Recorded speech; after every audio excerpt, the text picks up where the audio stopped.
And here we are, man. The final game of the 2024 regular season. We have the first ever time where two 14-win teams are going to play each other in the regular season. For the first time ever, we have the Minnesota Vikings and the Detroit Lions over there in the Motor City. It's going to be a good one. I don't know why I could hear this a lot better than I usually can. All right, whatever. But, man, it's going to be a good one. I'm excited. I am excited for this one. Let me get some stuff up. Still trying to set this up a little bit. All right. Get that all sorted out. Let's do a little bit of that.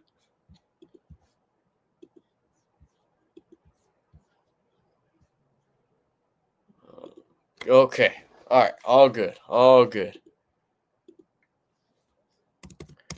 So, first and foremost, let me give a quick shout out to those Tennessee Titans for clinching, for earning the first overall pick. They clinched it in week 18. That's got to be the most exciting thing to happen this week. The Tennessee Titans, at first we thought it was going to be the Raiders, and then it was the Giants for a little bit, and then everybody just decided to win. All of those teams that were fighting for that number one overall pick just decided to win. I don't know why. I don't know. Maybe the quarterback class isn't as good as people make it out to seem or something like that to the NFL scouts or whatever. But the Tennessee Titans wound up with the first overall pick. Now that's the question.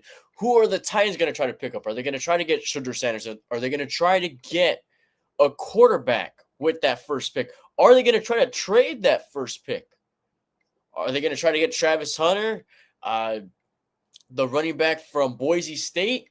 You know, there's some really good players that are going to be in this draft, in this upcoming draft. So it's going to be interesting to see what Tennessee does there. They could really use almost anything, really. Tennessee could really use almost anything, even a head coach. They got rid of Vrabel last offseason, which I didn't agree with. I'm almost certain Vrabel is going to find a new head coaching position this season. I'm almost certain. But yeah, man, we're getting set for kickoff in about 2 minutes. My apologies if I sound a little stuffy, man. I'm still trying to recover here. I've been sick for a couple days, man. Sheesh, since the new year. But man, we're ready for this one. Sammy D going up against Jared Goff. Two guys who have really faced some adversity in their career. I think more Sam Darnold than Jared Goff.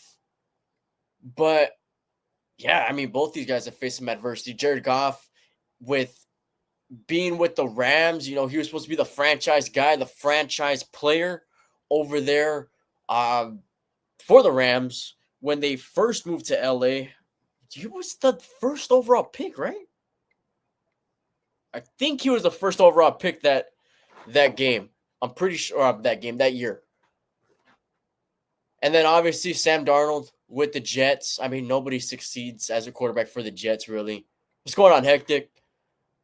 But I mean, yeah, no one really has any sort of success with the Jets as a quarterback.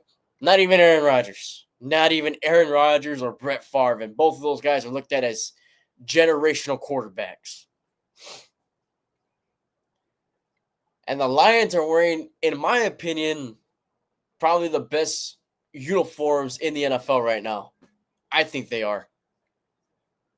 I do like some of the new Houston jerseys, but I think the Lions ones are probably the best right now. I really do. And then the Vikings are going to be wearing the white jerseys with the white pants. They might as well should have just gone with the white helmet as well, but oh well.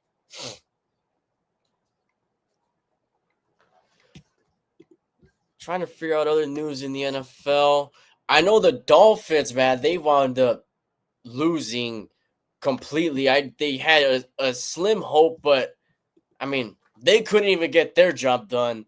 And the Broncos did exactly what I expected them to do against the Chiefs. And that's just to blow them out.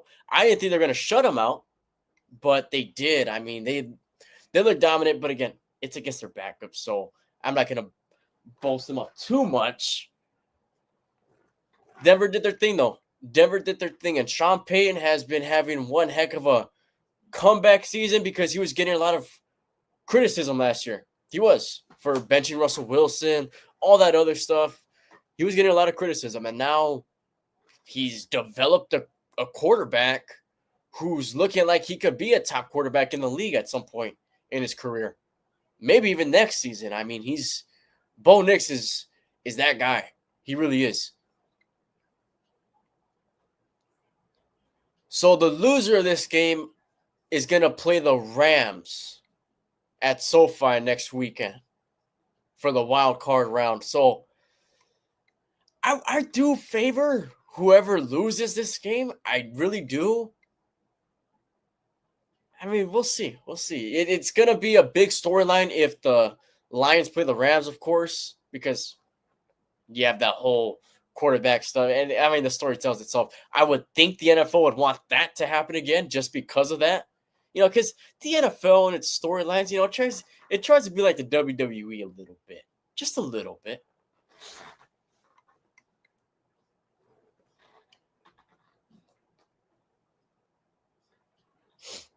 Oh, man, they're getting ready in the Motor City right now.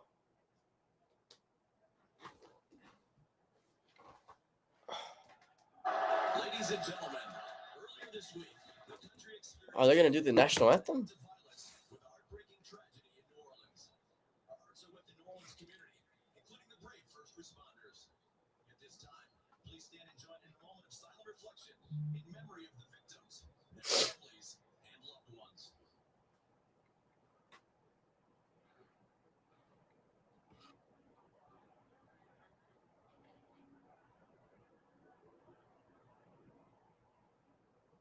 Thank you. They did a moment of silence for what happened in New Orleans. Okay. I thought they were going to do the national anthem on air, but damn. Yeah, that stuff is crazy. It had to delay the college game, which, by the way, I should have brought up that college game on Pick Six. The game between ASU and I'm forgetting who else was on it. The game between ASU and Texas, that was one hell of a game. That was one hell of a game. I'm not really into college football. I've been trying to get into it this season and this year. Man, that was probably the best game I've watched all year.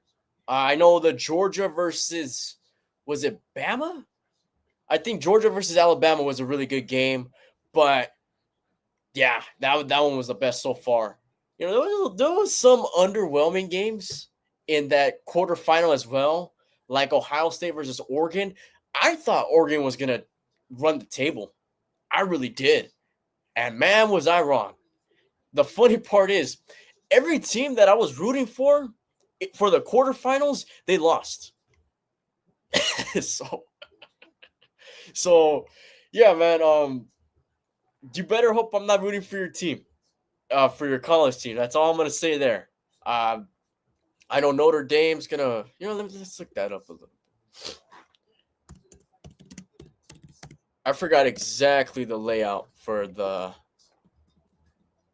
Final Four, which actually none of the top seeds are in it. It's all middle of the pack.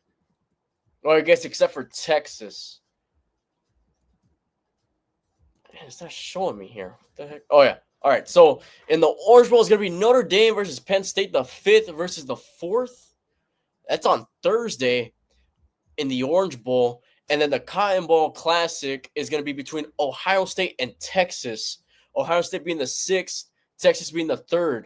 So the 2nd and the 1st ranked teams are not in the in the semifinals, which is crazy. For the Notre Dame versus Penn State, I can't root for Notre Dame as a USC fan. You know, I just can't root for Notre Dame. I guess I'll go Penn State, but like I said already, the teams that I was rooting for last week wound up losing. So maybe that's a good thing for Notre Dame. I could try to use reverse psychology here, but I'm not going to. All right. And then Ohio State versus Texas. I guess I'll go Texas. They did kind of have some flaws in the kicking game last week, but they're able to overcome those. So yeah, I think Texas might actually win it, man. I was in a 100% believer in Texas, but I think they might go all the way. Their biggest test is this week, I think, though.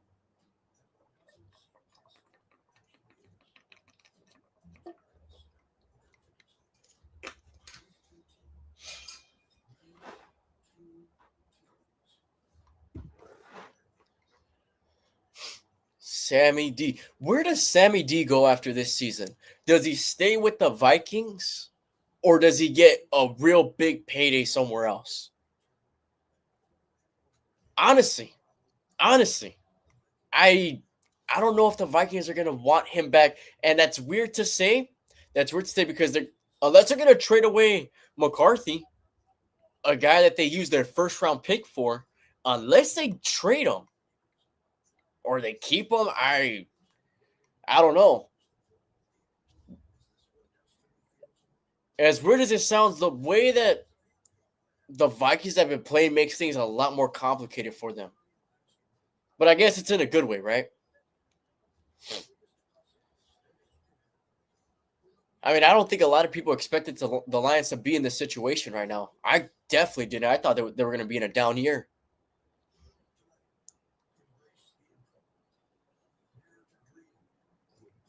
But now they're in the biggest regular season game in the history of the NFL. That's what people are calling this.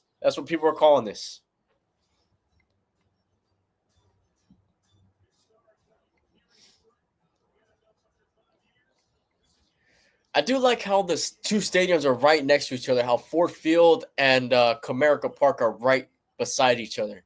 I know there's a couple of stadiums that are like that. I know they do that in Kansas City. Oh, it just seems cool.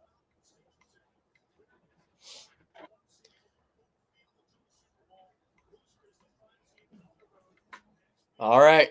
Who's going to have home field advantage for the playoffs? Is it going to be Minnesota or is it going to be Detroit? Kickoff is happening right now. Lions are getting the ball first.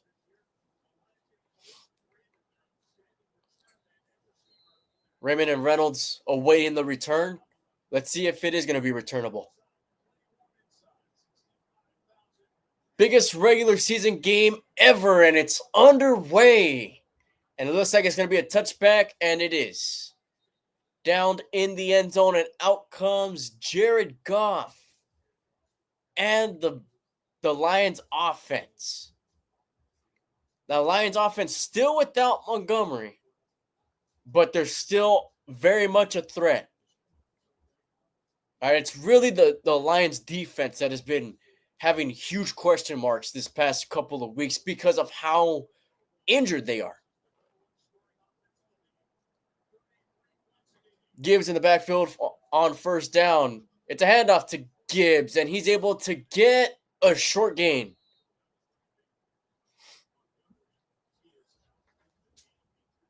But hey, Gibbs has been able to step up. I mean, him and Montgomery have been almost sharing carries, and since Montgomery's been out, I mean, Gibbs has been doing really good. I mean, he's been doing good all season, but even without Montgomery to accommodate him, he's still been doing well.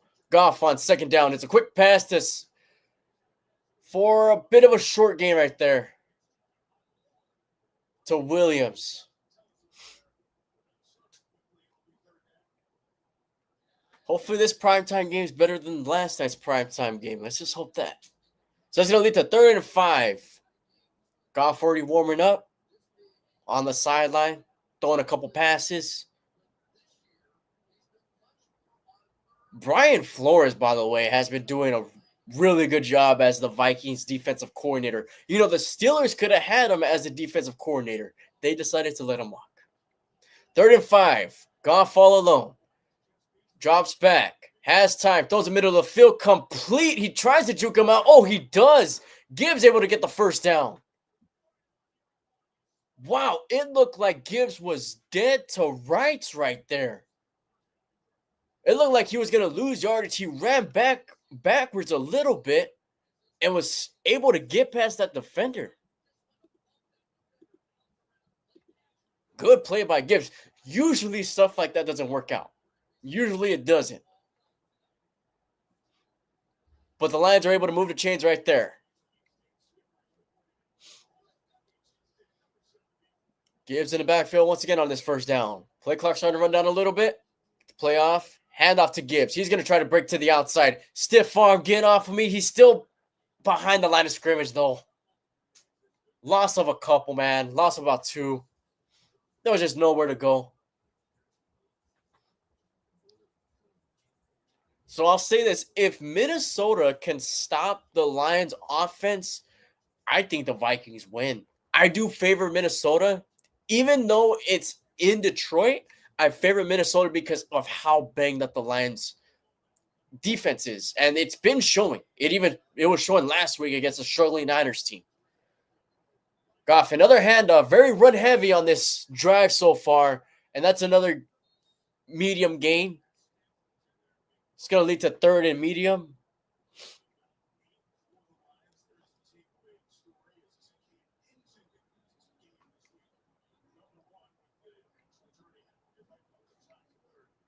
All right. So that's going to be 3rd and 8. Okay, I thought it's a less generous spot than I thought it was going to be. Goff surveying the field. Gibbs to his right. 2 receivers set on each side. It's a handoff play to Gibbs, and he is way behind the line of scrimmage. I'm not sure what that play call was, man. Maybe they were trying to trick him a little bit, but nobody was tricked right there. That's some good defense by Minnesota. Not the best offensive call for the Lions, though. So the Vikings get to stop. Lions were able to get 1 first down, but that was it. Now Fox going to try to boom it. It's a pretty good punt. Backpedals. He takes it at the 9. He's going to try to take it up the field, and he slips and slides at about the 12, maybe 13-yard line. And out trots Sammy D and the red-hot Minnesota Vikings. All right, they'll get the ball back after that commercial break. Man, I didn't like that play call for that the Lions had. If anything, they were just trying to catch the Vikings off guard. That is the only reason why they ran that play.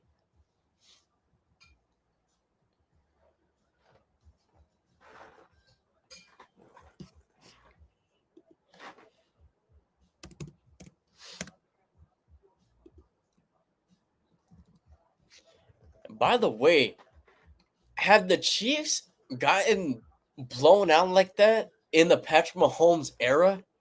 Now, I get, yeah, Patrick Mahomes didn't play. He didn't start or anything like that. But I don't think they've lost by that big of a deficit since Patrick Mahomes has been the starter.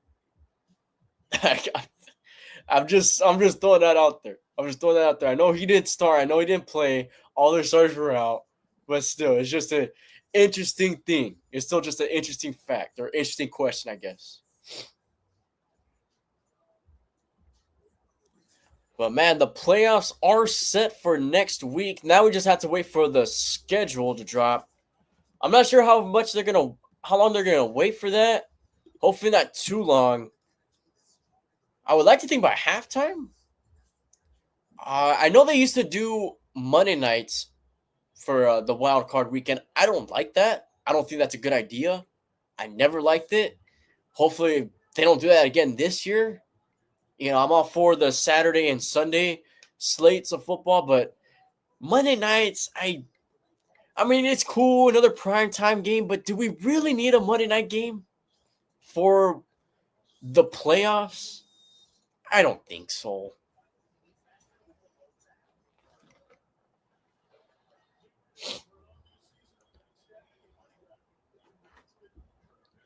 And Detroit still has all their Christmas stuff up, huh?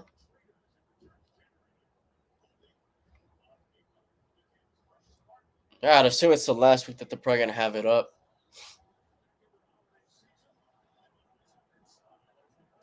All right, 1st and 10 for the Vikes. They're deep in their own territory.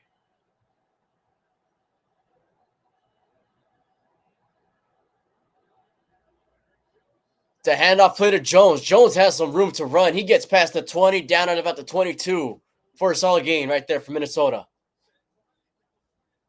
All right, already it's going to be 2nd and short. And Sam Darnold has really been playing the best football of his career.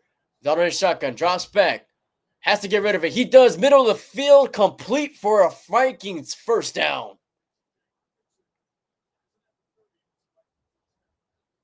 All right. 2 plays, 2 really efficient plays. Nothing special about that. Lions were just kind of playing back a little bit. That was a bit of a soft spot in the middle of the field. And Donald saw it.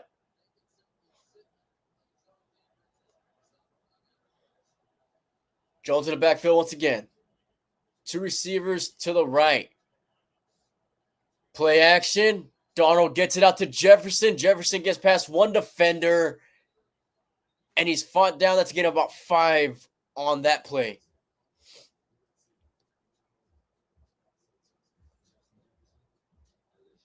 And the Vikings last week, they had a pretty good win against the Packers, although they had a tough time putting away Green Bay. And that's one thing that is a bit concerning. The fact that they had a tough time putting away the Packers. 2nd and 4. Another handoff play, another big hole, but still couldn't get much out of it. That's going to lead to 3rd and about 1, maybe 2. Yeah, it seemed like he was going to be able to get a lot of yards on that one.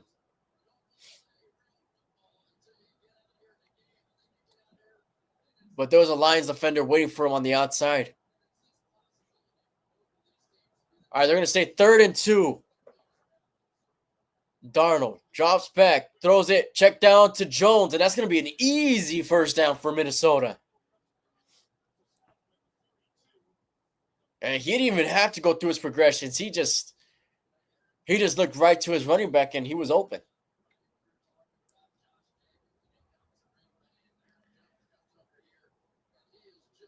Yeah, there was nobody on Jones. There was nobody looking for Aaron Jones right there.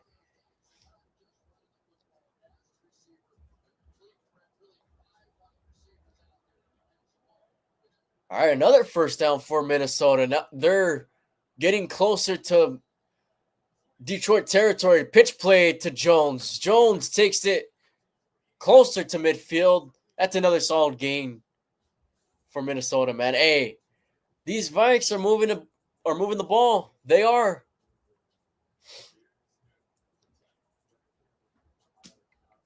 Man, the Lions defense is super banged up. 2nd and 4. They're calling it again a 6. A receiver on each side. Donald looks like he's switching up the play.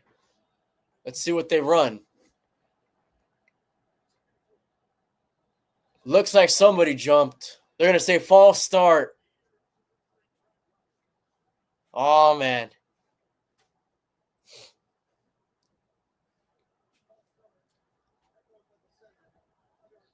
Probably some miscommunication right there.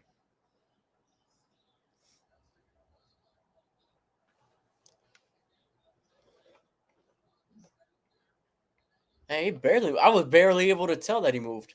Huh. All right, so that's going to bring him back 5 yards. It's going to be 2nd and 9. We're already halfway into this first quarter. Still no score. Donald in shotgun, man in motion. Donald has it. Pressure coming. Throws it incomplete middle of the field. Looking for Addison, it looked like. He was hit as he threw it as well.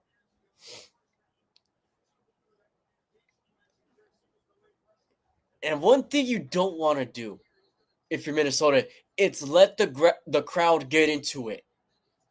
Okay? You do not want the crowd to just be completely rocking. You want to score early. You want to have the lead early and try to maintain that lead. Now, it's going to be hard to do, but try to keep the crowd out of it as much as you can. 3rd and 9, Donald all alone in the backfield. He has it. Looks right, throws right, incomplete through the hands of his tight end.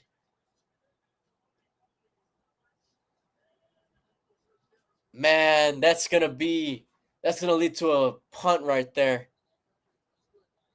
So far, we're trading punts.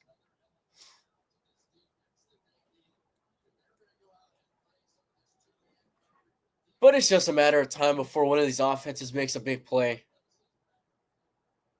No doubt in my mind that this is going to be a high-scoring game.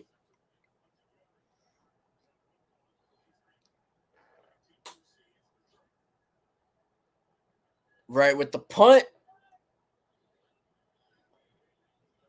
That's another good one. He has to take it from the 10. Jukes the defender past the 20. Tackled at the 22. All right. So Goff and the Lions are going to have to... Oh. Okay, so the wild card schedule is already out. Or it's coming up. Let's see. Let's see if we could try to find this, man.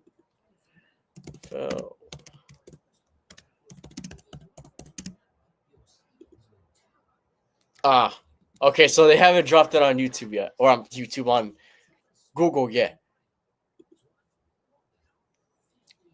So I guess they'll announce it after the commercial break. Damn, I was hoping that we could beat them to the punch a little bit. So yeah, okay, so they are going to do a game on Monday night. I don't like that. I really don't. And I really hope that the Steelers don't get that Monday night game. Oh, man. Maybe they give it to the Buccaneers.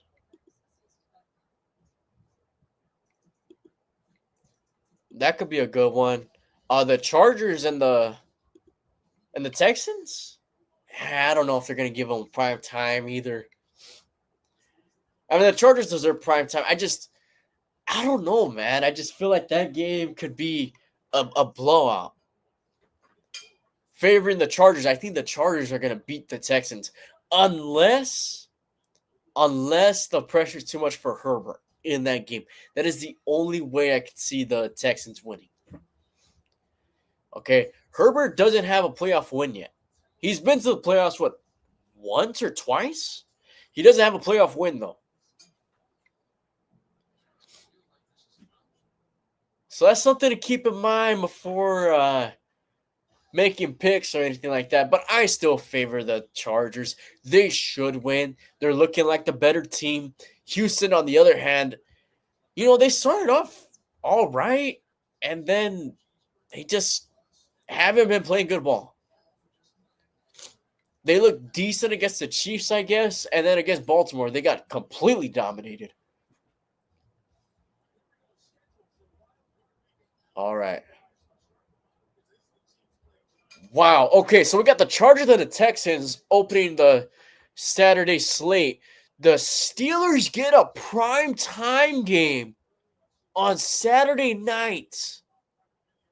Wow. And then Sunday starts with the Broncos and the Bills. That's going to be a good one. That should be a prime time game, I'd say. Packers and Eagles for the late game. That should be good as well. Commanders versus Bucks on Sunday night. And then the Monday night game is going to be the Rams hosting either the Vikings or the Lions. Wow, I can't believe that they gave us the primetime game. I really can't. That is crazy. And I'm saying that as a Steelers fan. It sounds bad. It sounds bad. All right, first down for Detroit on their second drive. Gibbs in the backfield. Man in motion. Pitch play to Gibbs. Gibbs able to get past some tacklers. Bounces out for one. And is stopped for a game of about 5. They're relying very heavy on the run. Oh, Gibbs having a really good year, man. 1,200 yards. He's might get to 1,300 yards on the season after tonight. 13 touchdowns. 2nd and 6 for Detroit. Goff has it, looks to his progressions, throws it complete for a first down. Finds his tight end on that play. And our Lions running no huddle right here.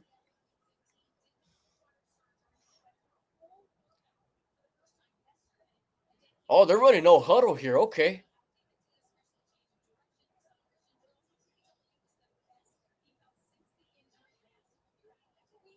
Switching up the formation a lot. Maybe they shouldn't have ran no huddle. Okay, looks like it's going to be a run play. It is a run play. Gibbs isn't able to find anything right there. All right, slow down the tempo. Slow down the tempo.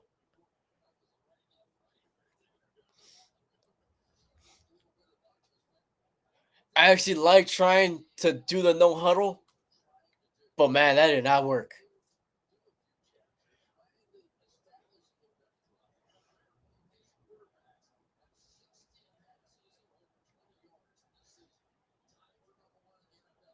St. Brown in motion. Fakes the handoff. Has time. Throws it down the field. And it is caught. He finds St. Brown for the completion. And Detroit is now in Minnesota territory. That is the first big offensive play of this game. And are we going to be expecting a lot more of that?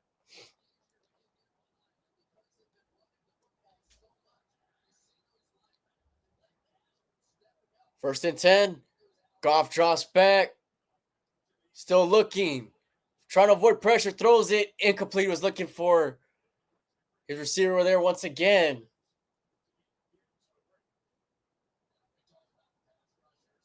Man.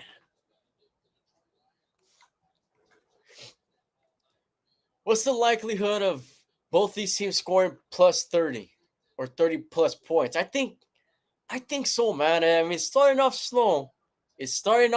But I'm telling you, the floodgates are going to open. Second down. Goff throws it complete to his tight end, and that's going to be, again, about 7 to Laporta right there.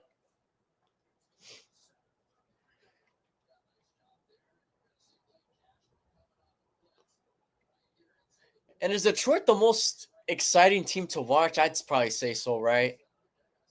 I mean, Buffalo's pretty fun to watch. I mean, hell, even Minnesota's pretty fun to watch.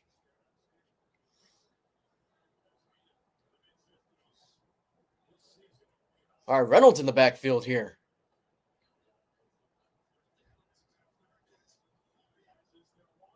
Play clock running down. They're not going to get the playoff in time.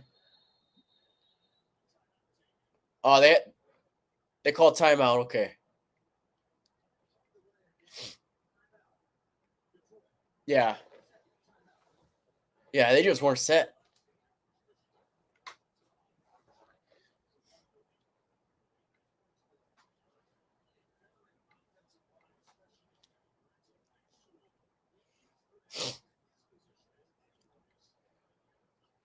Oh, man.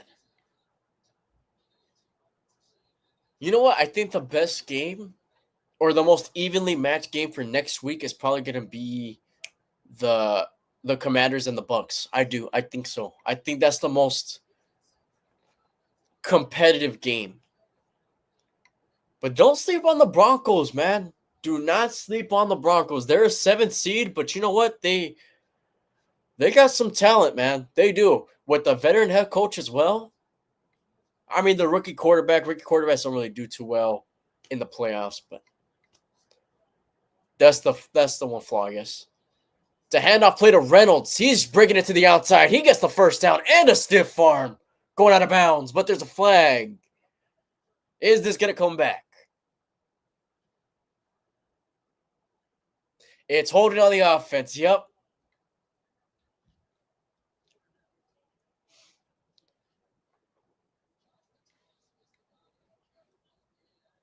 Man, that is not good for Detroit. Okay, yeah. Yeah, that was holding.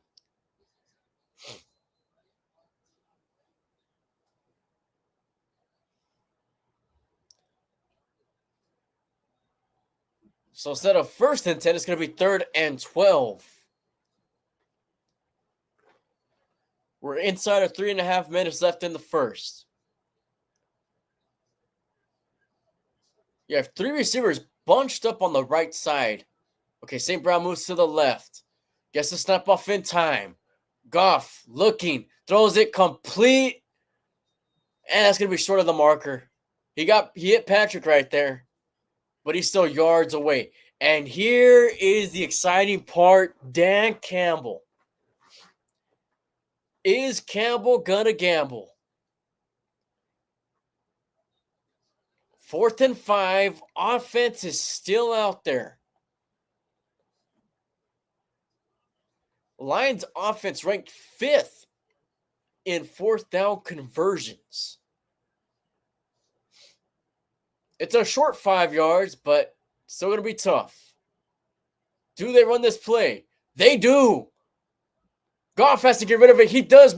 Caught complete, and they get the first down to Williams. Oh, man.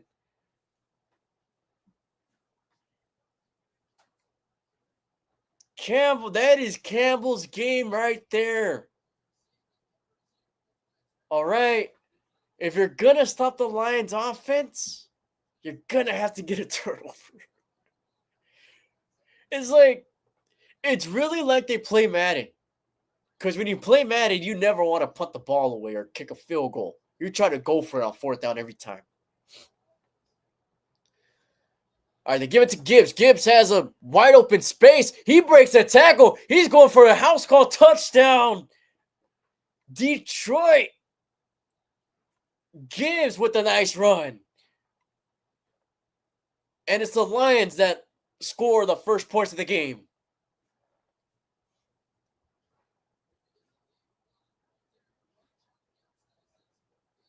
Good stuff.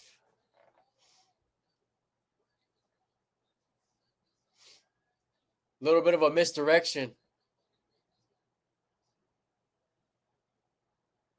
Man, he was fast. All right, extra point time. Snap good. Kick is good. All right, we got a 7-0 ball game. 1:43 left in the first.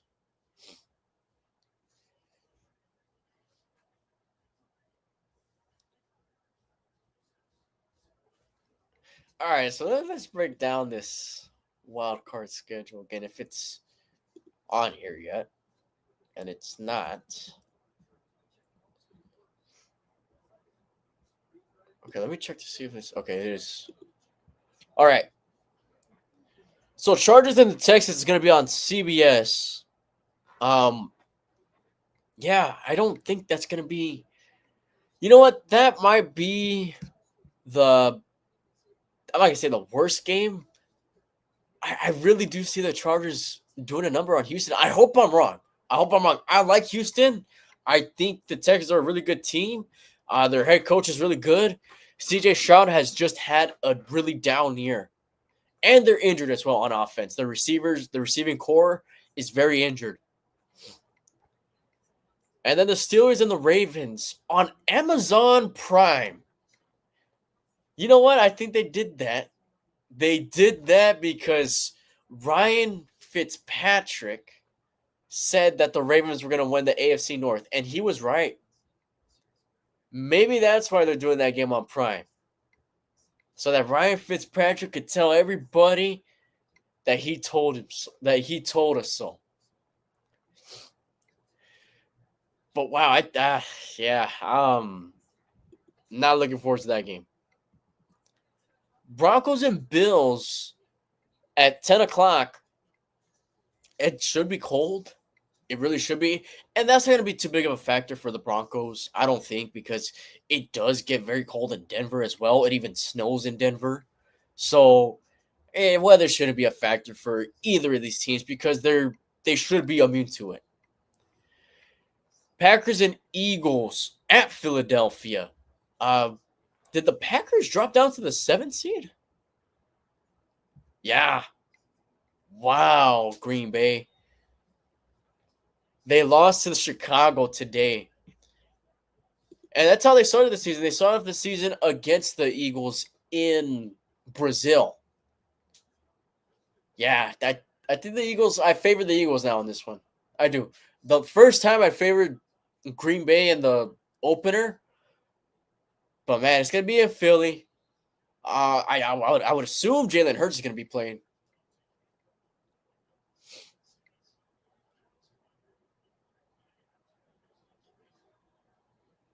I think it should be a good game though. I do. Or maybe a good game for a while, maybe up until the third quarter, midway third quarter, and then the Eagles take over. All right, kickoff, and it's gonna be in the end zone, and he's not gonna return it. He's gonna kneel down.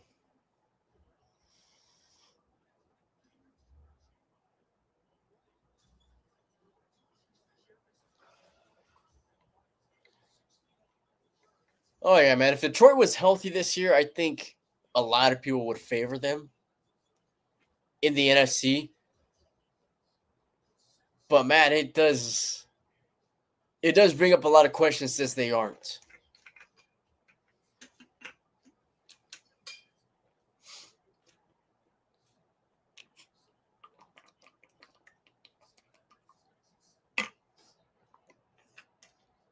All right, Minnesota on first down, play action. Darnold trying to get out of pressure. He cannot. He is sacked.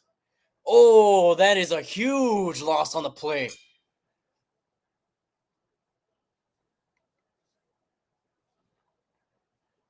And the Lions are starting to seem like they have the early momentum. Darnold was sacked by Smith on the play.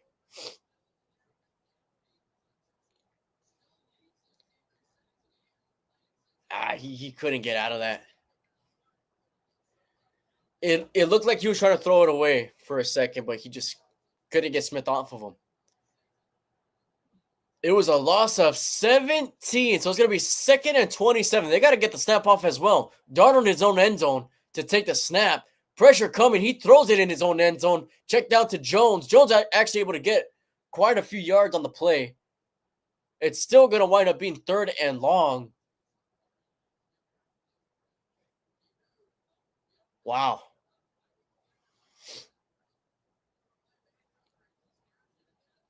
So it's still going to be 3rd and 18 even after that 9-yard gain.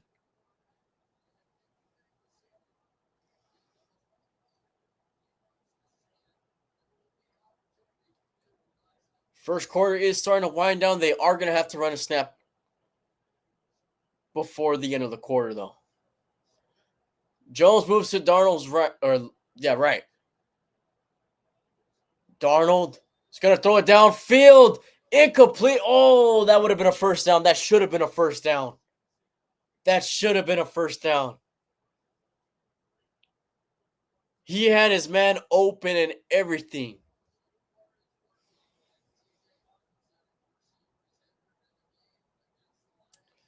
Maybe slightly overthrown. Yeah, that was slightly overthrown. So now Wright's going to put it from his own end zone. Looks like a very high kick. He's going to return from the 31. He's going to take it to the right side. Cannot break a tackle. So it was a short gain on the return. A little bit of chirping going on. So, all right. So far, we haven't seen much scoring here.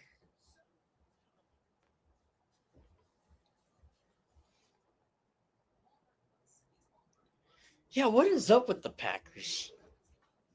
I was actually, I want to say favoring Green Bay to win a division, but I thought they were gonna be close to winning the division. I thought it was gonna be between them and the Lions, not the Lions and the Vikings. But the Chicago Bears today broke a 10-game losing streak and a big losing streak against the Packers. I mean, it's been years since the Bears have beaten the Packers. Are we going to start getting that rivalry again? All right. Are we? I don't know. But you know what? On the real, Bears fans deserved to get a win this week. They did. After having the season that they had, that really long losing streak, and the fact that they lost to the Seahawks the way that they did, and I guess to the Packers the way that they did, they deserve that win.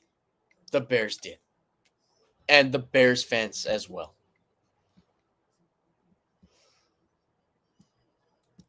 So yeah, man, there should be some sort of optimism for Chicago for next season.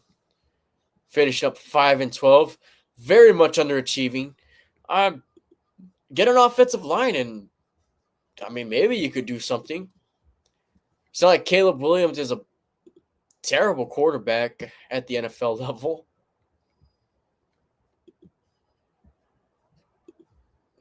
He's definitely shown that he could play at the NFL level. I'll say that.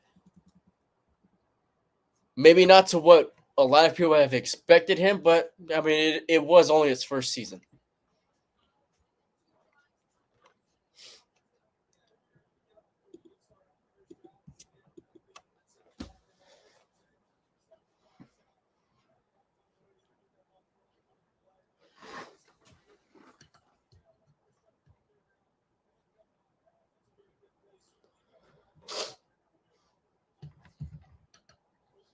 All right. All right. So another drive for the Lions. Let's see what they do here. 3 receiver set. Somebody jumped. They're going to call that false start or offsides. It's going to be false start on the first play of the Lions drive and the first play of the second quarter.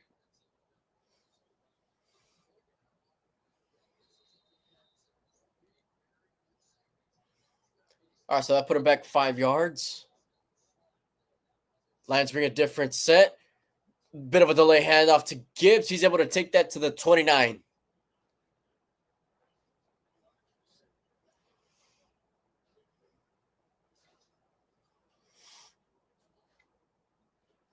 And the Lions are one of those teams you just do not want to get down by 2 possessions or anything like that.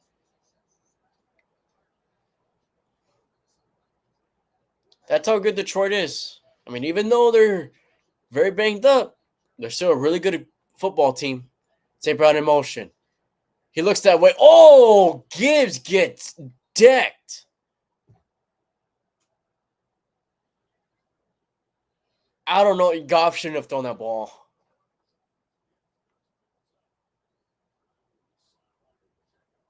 Gibbs got hit hard on that play. It was a screen pass that was completely blown up.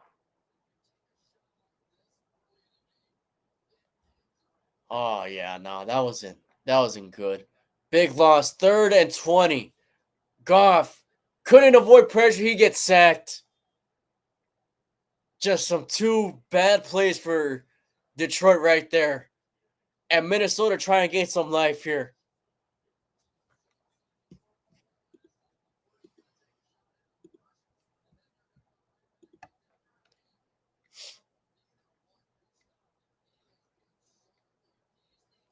All right. Does that give Minnesota some fuel? Now, Detroit's putting it from their own end zone. Minnesota's going to get in a good field position. They're going to get it at midfield to start off their drive.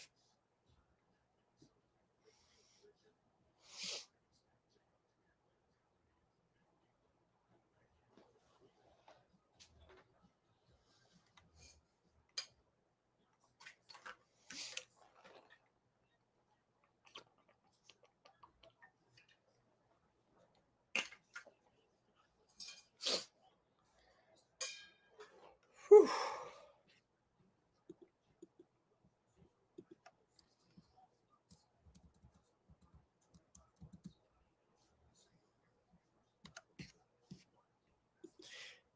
The New England Patriots fired their head coach after one season. That's something. That's something. New England did not have the greatest roster. Okay. The head coach Mayo was put in a tough spot. He really was. And they decided after 1 year that they're going to get rid of him. I don't agree with Kraft on that decision, because I mean, you didn't really give the guy much of a chance. Okay, the roster has been struggling for really since Tom Brady's left. All right, what, they had one good season after the Brady era where they made the playoffs, and since then it's just been going downhill. Yeah, I mean, the guy never really got much of a chance. He didn't. And I know there's talks about Antonio Pierce possibly going to get let go by the Raiders, which I don't really agree with either. Let's see if anything's happened yet. And it's honestly kind of crazy because that news broke out right after the game, right after the Patriots beat the Bills, which I don't think I've ever seen.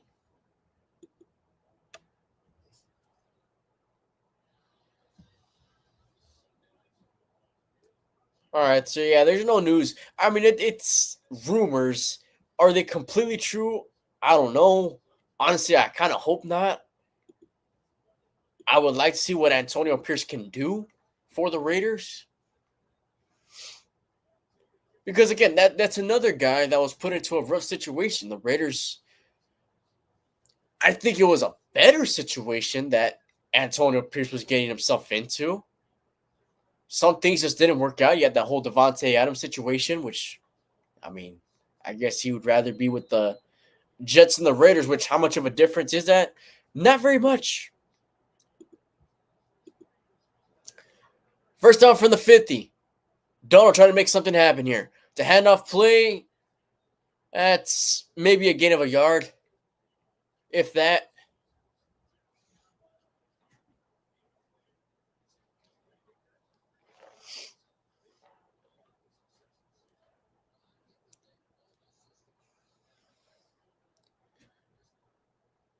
Vikings in shotgun on 2nd and 9.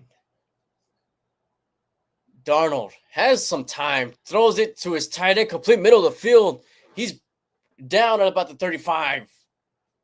Oliver on the first down play. There's a flag. What's the flag on that? This could be a big call here. Because it was a nice play. It looks like it's going to be on Detroit. It's on Detroit. Okay, they declined the penalty.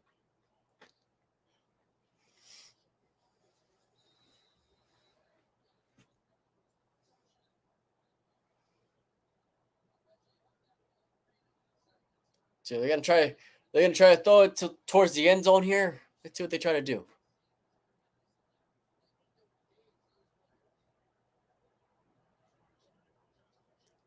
Quick pass to Addison, and Addison is tackled behind the line.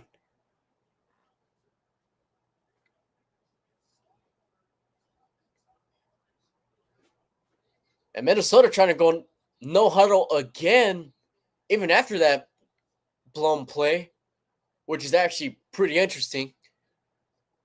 Donald and shotgun once again. He has it. Lions bring some pressure. He's going to chuck it down the field towards the end zone. Incomplete. Looking for Addison. Looked like they got a little bit tangled up on the feet. No flag. And yeah, that wasn't a flag. Oh, Detroit brought the pressure.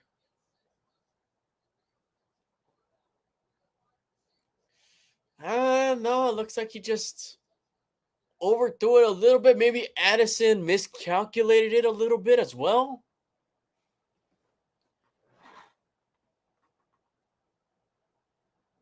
All right, 3rd and 10. I mean, you got to have it if you're Minnesota after having that short field. Lions being pressure once again. Darnold gets rid of it, throws it middle of the field to Justin Jefferson, and he's getting it. And he's down inside the 10, then about the 5. Justin Jefferson making a good play.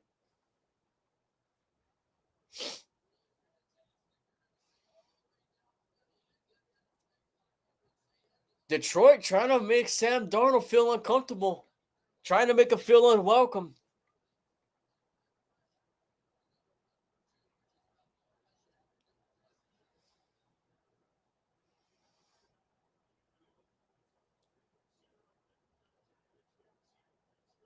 All right, first and goal. The handoff play. He's going to run into a wall of Lions. That's still able to get it to the 3.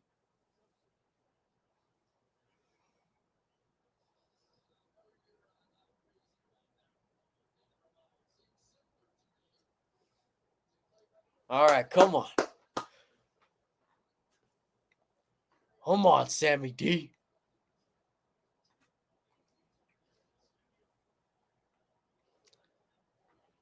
Crowd making a little bit of noise.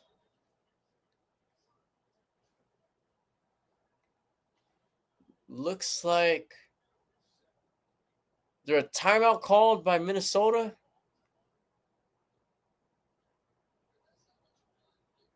I guess they just stopped it. Okay. They just stopped play for a second.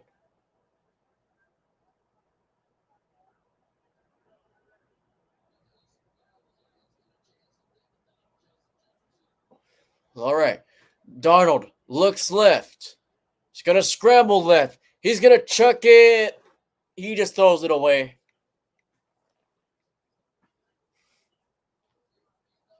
Couldn't find anybody open in the end zone right there.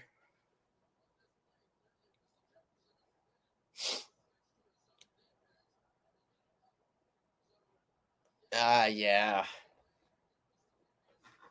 Yeah, that was a smarter move by Darnold, I'd say.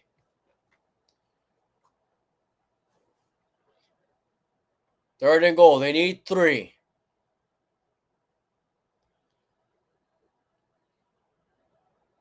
Darnold drops back, throws it, end zone. I mean, incomplete. His tight end wasn't really even ready for it.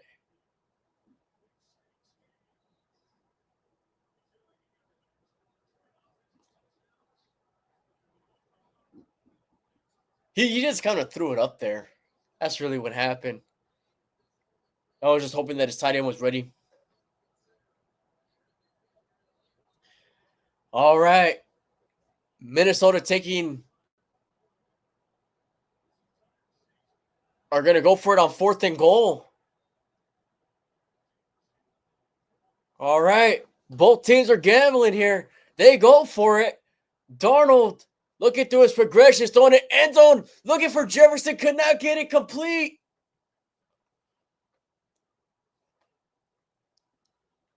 Off of Jefferson's hand.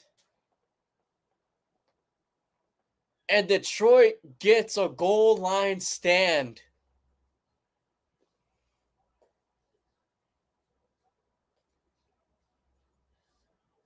Oh, man.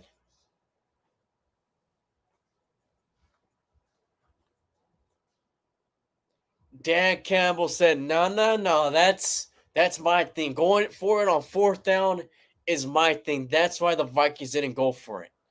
Because they try to take Dan Campbell's tactics there.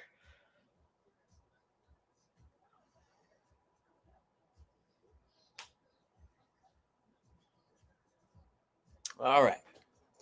Hey guys, I'll be back in a quick second.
All right, man.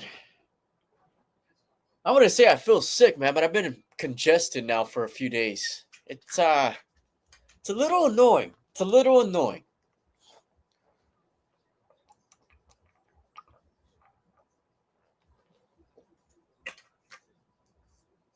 I was more sick for about like 2 days, and then since then I've just been congested.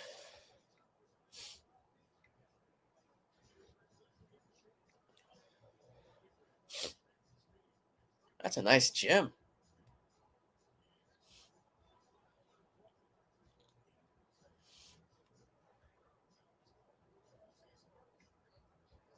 I played tennis on a basketball court. All right, Detroit started deep in their territory. They're going to give it to Gibbs on first down. He's taking it to the outside. And he gets a pretty decent gain. I mean, it looked like he wasn't going to get much, but it would have make us something out of nothing right there.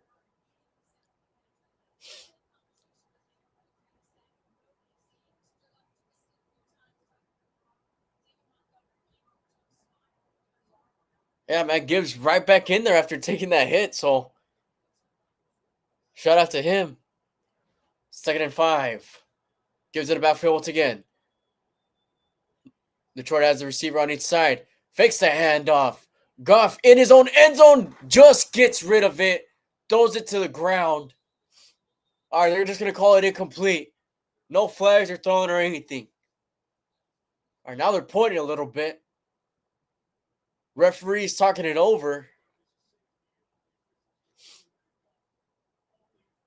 They're targeted over between the three of them.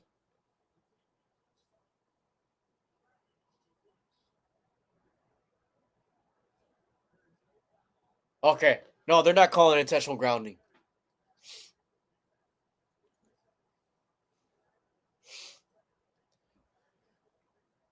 Man, that was a close call, though.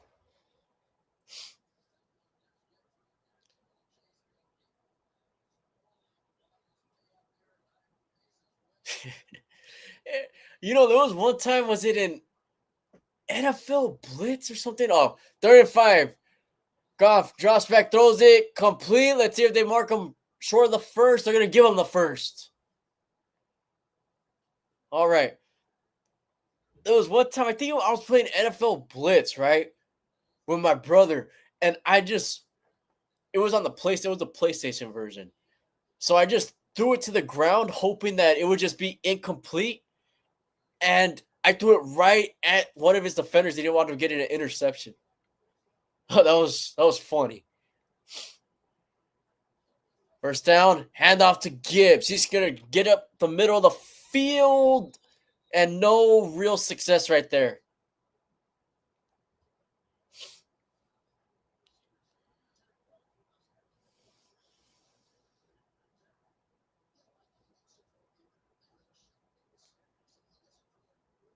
Yeah, they're talking over the intentional grounding. Yeah, I don't think that was.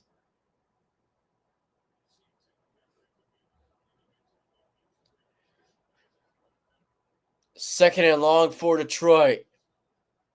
Another handoff to Gibbs.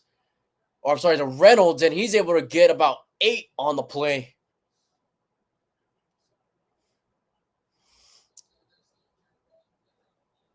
Let's see, do they run a quarterback sneak here?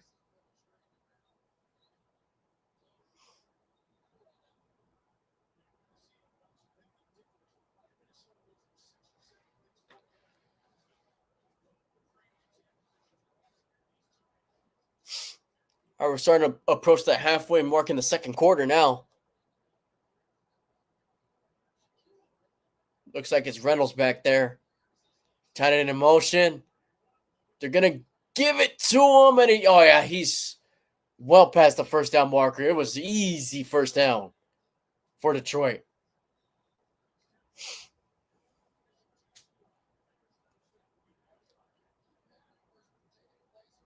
Good run by Reynolds, man.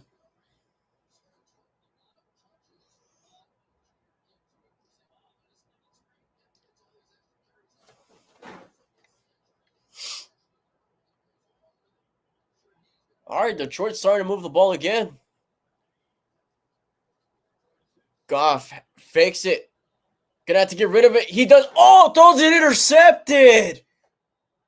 It was tipped up in the air on the short pass. And Minnesota was able to get the turnover. Wow, man. It looked like it was going to hit the ground.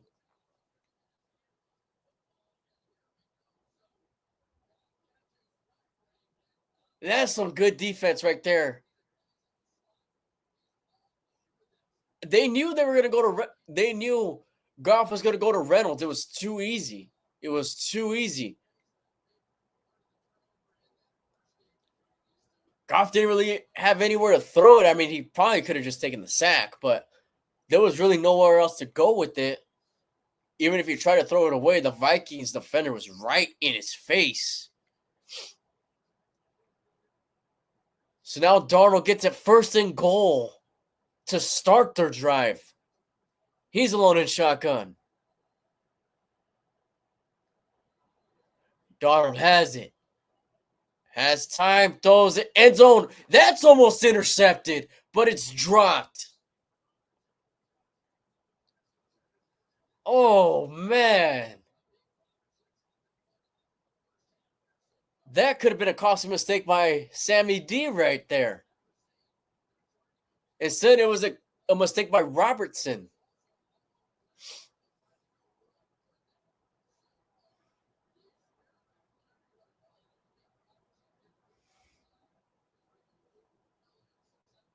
All right, Darnold. That gives you another shot, man.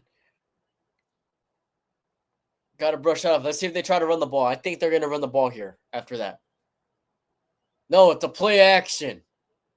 Pressure comes. Darnold throws it incomplete. Looking for Jefferson. That was almost a really cool catch. He just couldn't hang on to it inbounds. Little bit of frustration looking on Justin Jefferson's face. Just a little bit.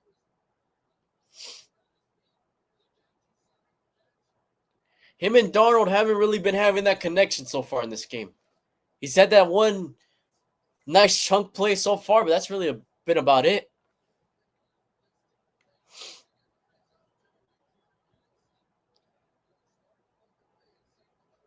Vikings have yet to get a yard on this drive. Lions being pressured. He gets rid of it. He's looking for Jefferson again, and he overshoots him again. He had him wide open once again, man.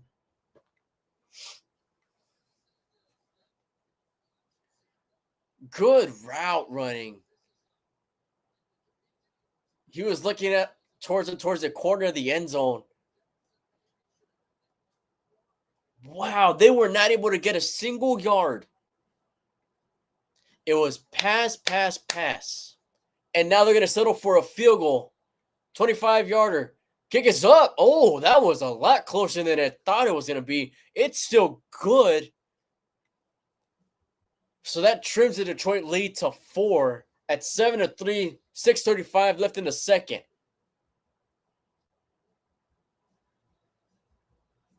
Man, Minnesota, that was your chance to tie it. You cannot get much of a better chance if you're Minnesota. You can't. You can't. Oh, that's gonna be a tough pill to swallow for the Vikings. And that's one of those things. If they don't win this game, that's definitely going to be talked about.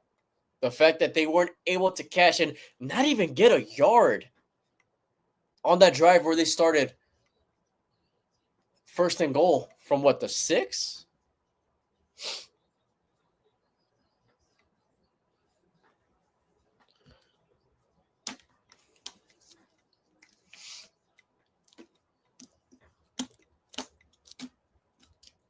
Man, this is it's been a bit of a crazy season, man. It really has been. Some of the things that I was hoping to do last season, I was actually able to do this season. I mean, which is cool. Which is cool, man.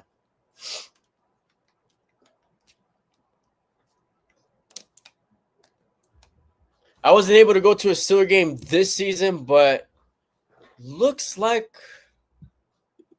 probably going to be able to go to one next year, man.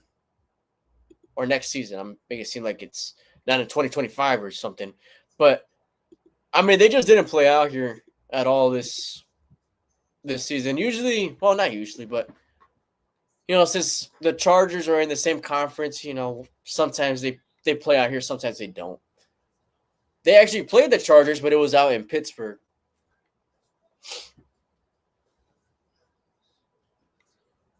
I forgot. I saw the list of their opponents for next season. I forgot exactly who they were playing, but I know they do play out. They do play out here for one game.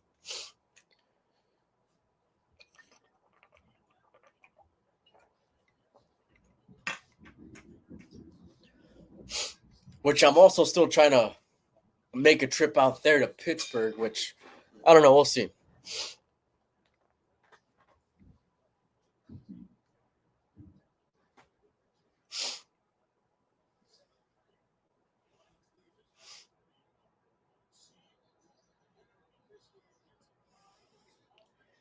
All right. Hey, man, so far this game hasn't been as offense heavy as I thought it was going to be. Both defenses have been actually playing some pretty solid games. All right, kickoff. Detroit's going to get the ball back. Oh, is that going to go out of bounds? Oh, barely clips inbounds, and that's going to roll out for a touchback.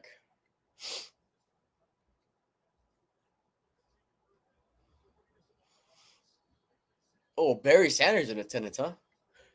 33.3 points per game. 6 games with 40 plus. That's insane, man.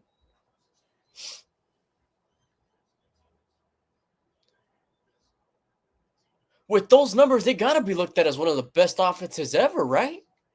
With those numbers. Goff, play action. He's going to chuck it down. Forgetting about 8, maybe 9. But come on, with those numbers, are you kidding me? I mean, off the top of my head, I can't think of an offense that has had better stats than that.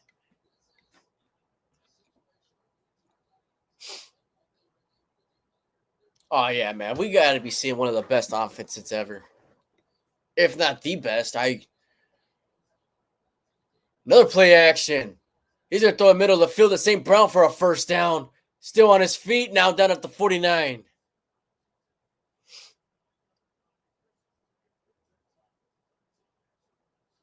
I mean, I knew the Lions' offense was good.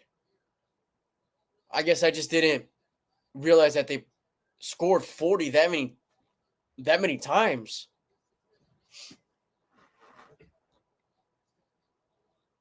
First and 10, handoff to Gibbs. That's going to be a short gain.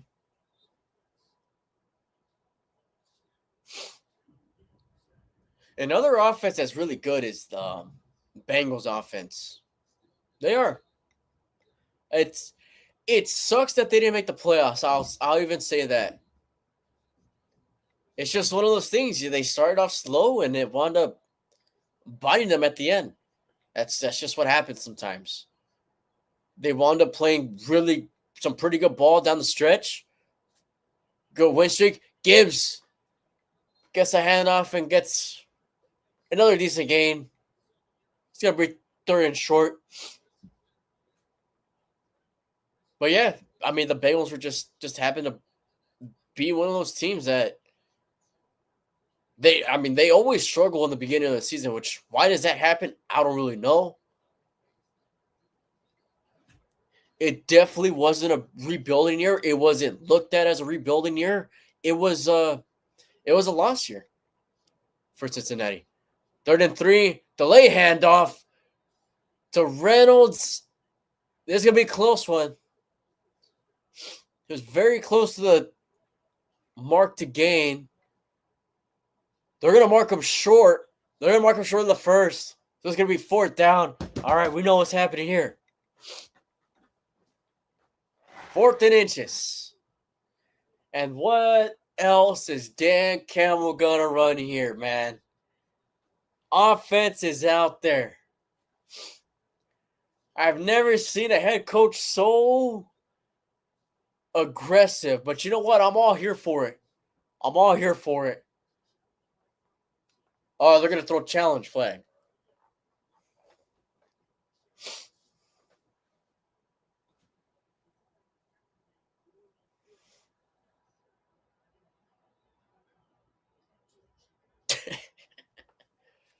All right. Let's look at this replay. That's close, man. I mean, if he got it, he barely got it. I mean, barely.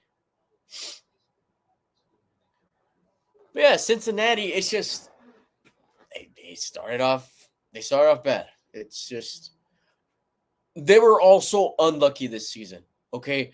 Losing to the Chiefs the way that they did, that really hurt their chances at making the playoffs. I'm trying to think of other games that they had. Having a couple good shootout games against Baltimore and losing both of them, that hurt as well. They got in a couple shootouts that they wound up losing because their defense just simply wasn't good enough this year.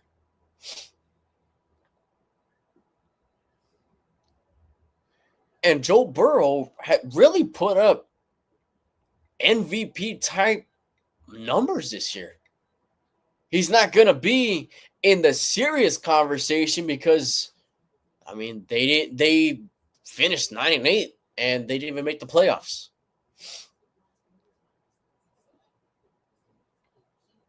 And for that award, if you don't even make the playoffs, if your team's not good, you're not going to get the MVP. That's just how it works. I'm not saying I like it that way, but that's just how it works. Which I guess in ways it does make sense, but yeah, man.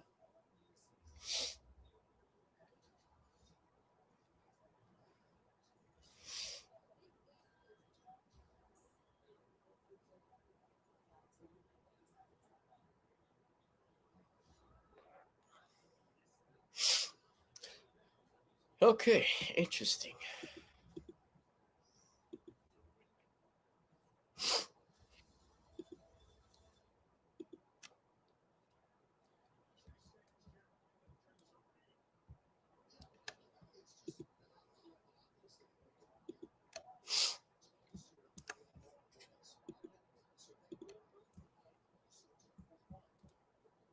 Did you guys hear that Rex Ryan is going to have an interview with the Jets?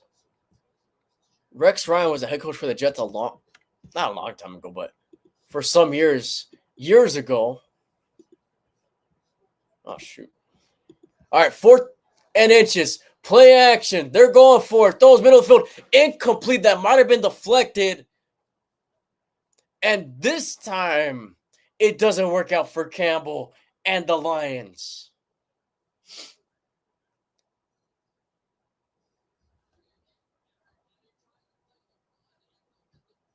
All right, Minnesota.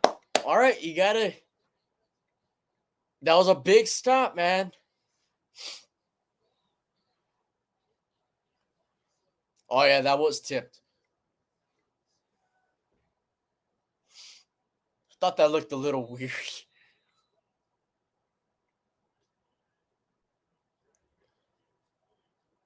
All right. Minnesota once again getting it in decent field position. See what they do this time. The handoff play to Jones. Jones cuts back to the inside. Gains about 3.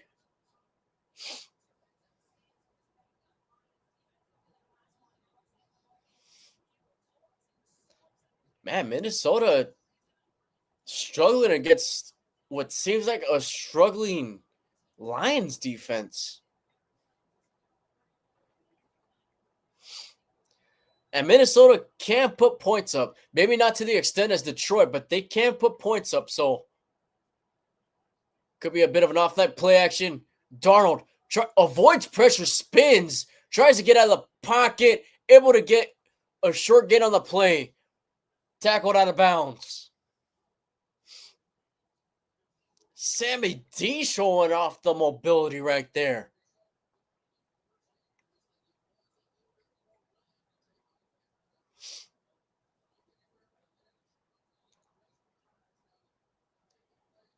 Sam Darnold's only, 27?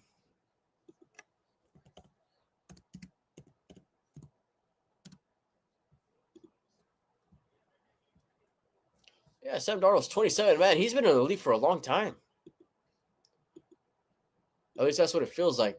3rd and 6 for the Vikings. Darnold throws it complete. That's another first down for Minnesota inside of Detroit territory. He's down at about the 46. He hits a nailer on the play. That's going to lead to the 2-minute warning. Still 7-3.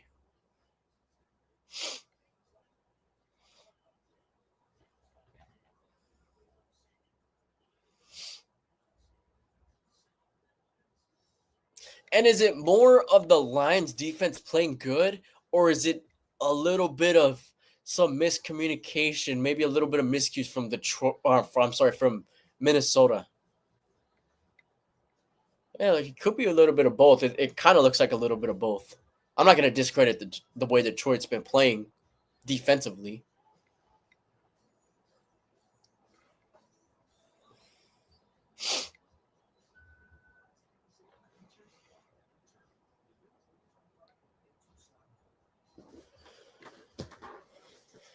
Man, I want to go to a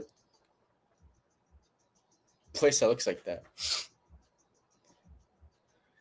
So yeah, there's going to be a lot of head coach talk tomorrow. A lot of people that are on the hot seat, which happens every year. There's a couple names out there. I'm not sure, man. I know Vrabel's gonna find somewhere to go. I know it. Um, Belichick is out of the window, out of the question because he's gonna go to college, which is interesting. He was never looked at as I guess you could say, player's coach. So for him to go to college is actually pretty funny, man. It's pretty funny. Maybe he just wants to be partying with the fraternities and everything like that. Belichick. I'm trying to think of other names that are out there. I don't think the Niners are going to give it to Shanahan. I don't. I don't expect them to. Yeah, no, I don't expect them to. I really don't. I'd be surprised if they do. But I think they'll probably give Shanahan another chance. It was just really just a bad year for the Niners. Completely. Injuries. Just, yeah, they got the Madden curse on the entire team.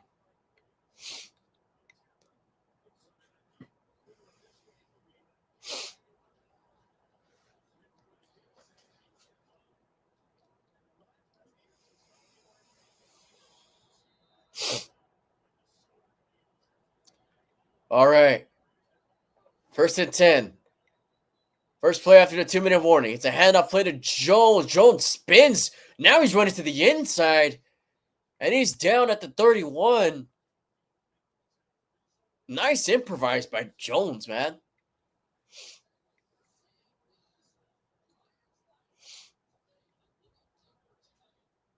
Yeah, and I like what Minnesota's trying to do. Might as well just try to run down the clock as much as you can. Just so you don't have to give Detroit another chance at it. So that makes sense. I agree with that. 2nd and 5. The toss play to Jones. He's going to the outside. He gets the first down and some change. Now there's a flag thrown. Are they going to call a late hit right there?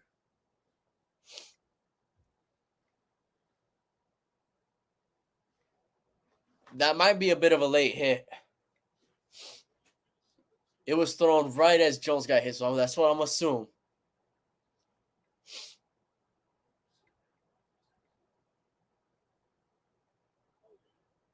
Oh, told it on defense. Okay.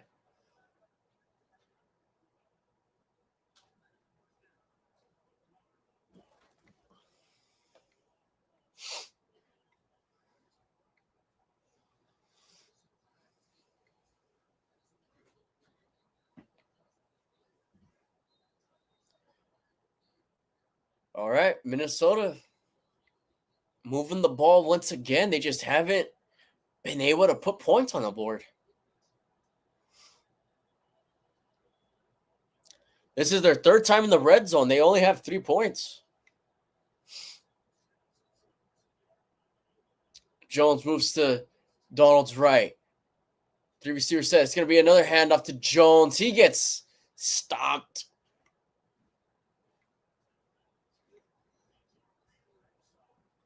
Short gain, man. And yeah, clock's just going to continue to run. Detroit only has 1 timeout. Minnesota has all 3. Yeah, they're not even focused on using a timeout right now. Still have 50 seconds in the red zone. Time completely in their favor. Darnold looks, throws, check down to his running back for another short gain. Okay, now I'd say probably take a timeout.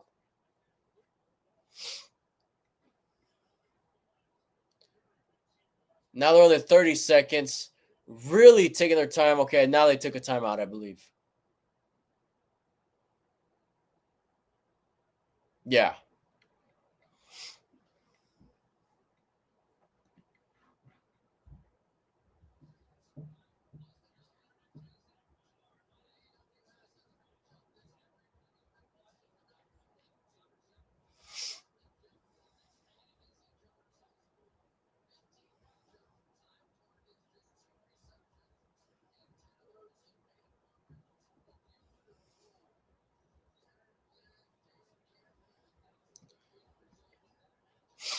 All right, 3rd and 6 here.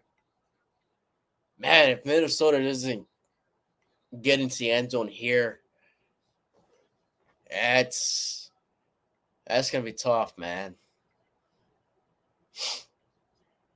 28 seconds left in the second. Minnesota needs 6 yards. Darnold feels pressure, gets hit as he threw it. Incomplete.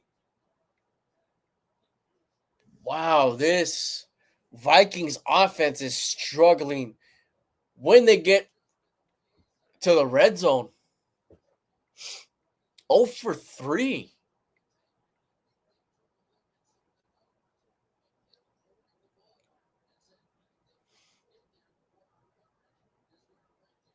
Wow.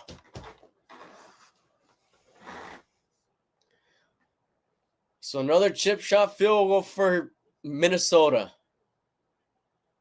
Snap is good. Kick is right down the middle. So Minnesota is now down by 1 point. Detroit up 7-6. First half is going to be coming to an end pretty soon. 20 seconds left. Detroit with 1 timeout. I don't expect them to really do much there.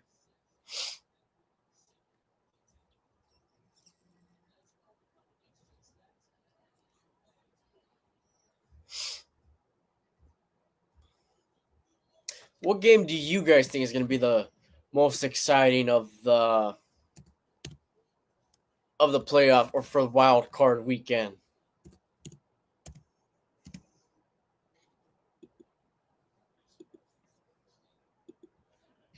I got to think about that one too. And I'm not going to be biased.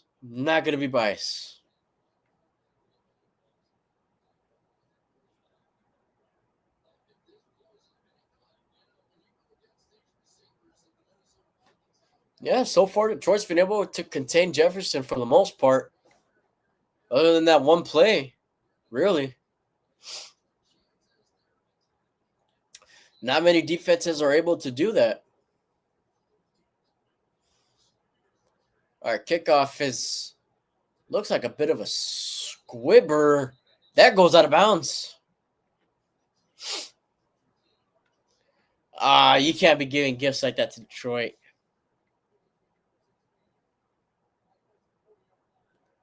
So now that gives Detroit a chance to score a field goal. With 20 seconds at the 40, one timeout, yeah, they have a real shot at kicking a field goal here.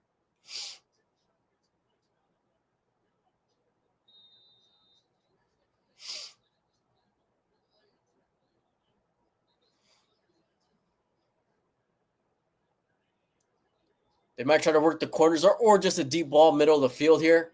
Goff drops back. He's going to chuck it complete. St. Brown able to go out of bounds, and that's a big play. That's exactly what Detroit needed.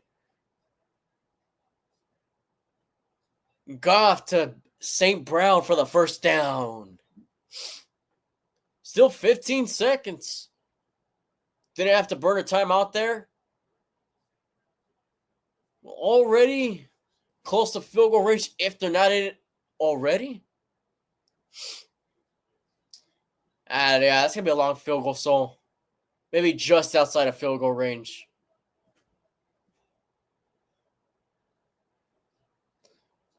Goff has it, throws it, complete middle of the field. First down, Detroit to Reynolds, and they're just going to let the clock go down to 3 seconds, take a timeout, and they're going to have a field goal shot.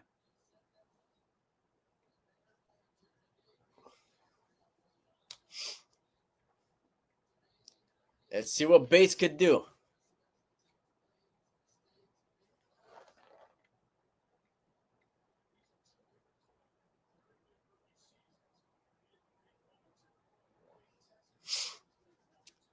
All right, he has an 89 percentage.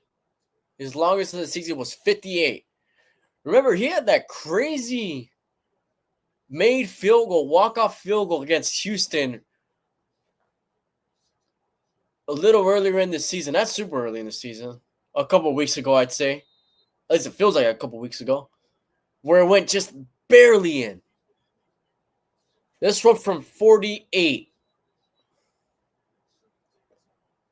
Minnesota takes a timeout, like icing the kicker.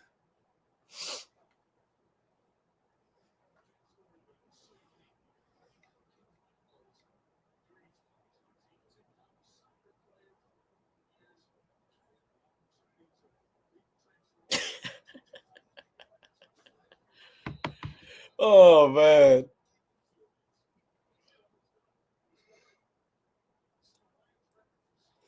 All right. 48-yarder for Bates.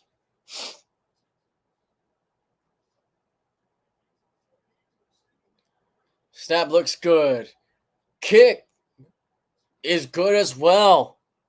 All right. Detroit able to extend their lead before half. They're up 10-6 at halftime. Minnesota should be getting the ball after the half, I believe, if I remember that correctly. All right. Bit of a defensive half. I wouldn't say defensive because the Vikings are moving the ball, except for that one drive where they had to, two drives where they had to punt and where they had it to start in the red zone. But, I mean, Minnesota has been able to cash in. You get in the red zone and you're not scoring. I didn't predict that at all. All right, and with it being halftime, let's go ahead and recap the final week of NFL play, or regular season play, I should say. Let's scroll up on here. All right, so yesterday we started off with the Ravens destroying the Cleveland Browns. The Browns didn't really even know who the quarterback was. They had Zappy in for a little bit. I saw DTR in there for a little bit. I think Zappy did take the majority of snaps there, but Cleveland struggled all season. I didn't think they were going to be the best in the AFC North. I don't think anybody did, but I didn't think they were going to be that bad. Okay, I thought they were going to still be at least decent like they were last season. So Baltimore able to take care of business over there, able to take care of the AFC North. You know, they clinched the AFC North yesterday. And you know what? They deserved it. They deserved it. So no hate to Baltimore there. They earned it. They earned the AFC North. And the Saturday night game from yesterday, the Bengals beat the Steelers 19-17. The Bengals finale of the season wound up being a win on prime time against a division rival. Now, that may not be how the Bengals wanted to end the season, but I mean, not the worst way. Not the worst way to end the season, I guess, right? You know, it could be worse.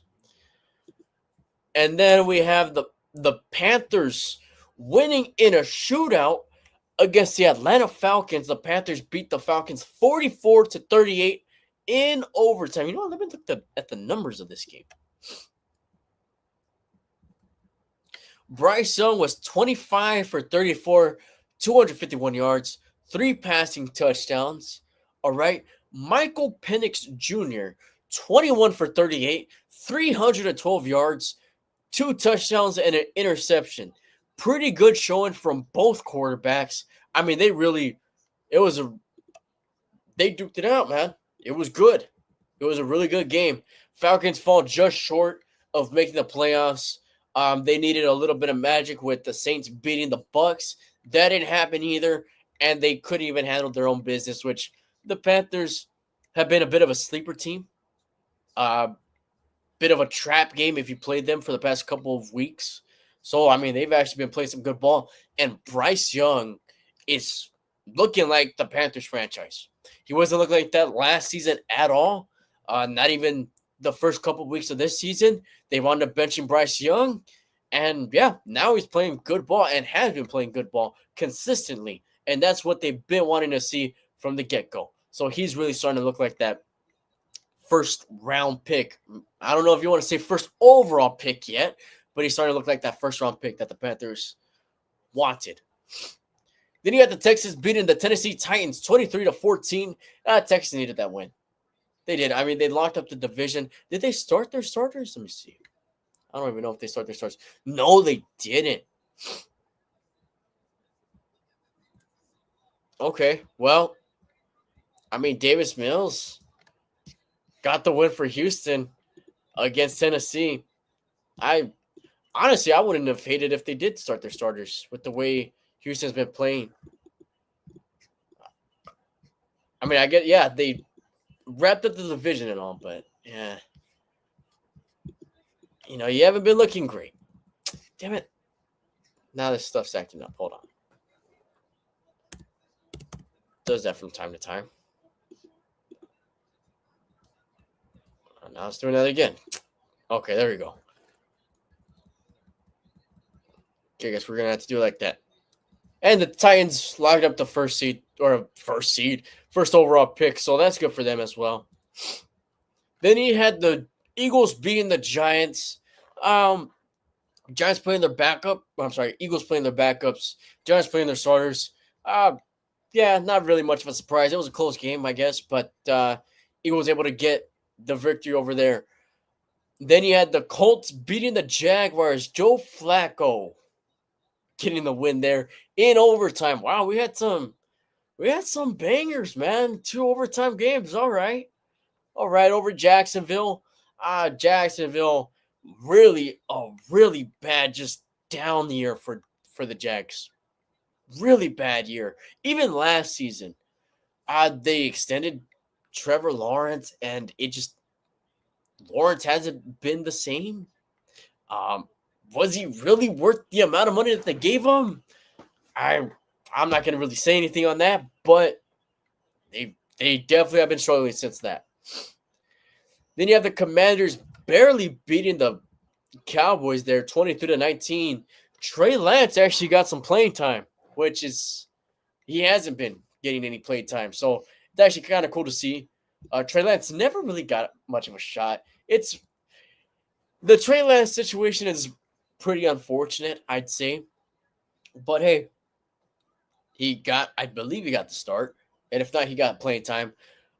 Washington actually wound up benching Jaden Daniels, which they just said so he could be ready for the playoffs. He wasn't having a good game, but it looks like he's going to be starting next week against Tampa Bay. So there's no real controversy there.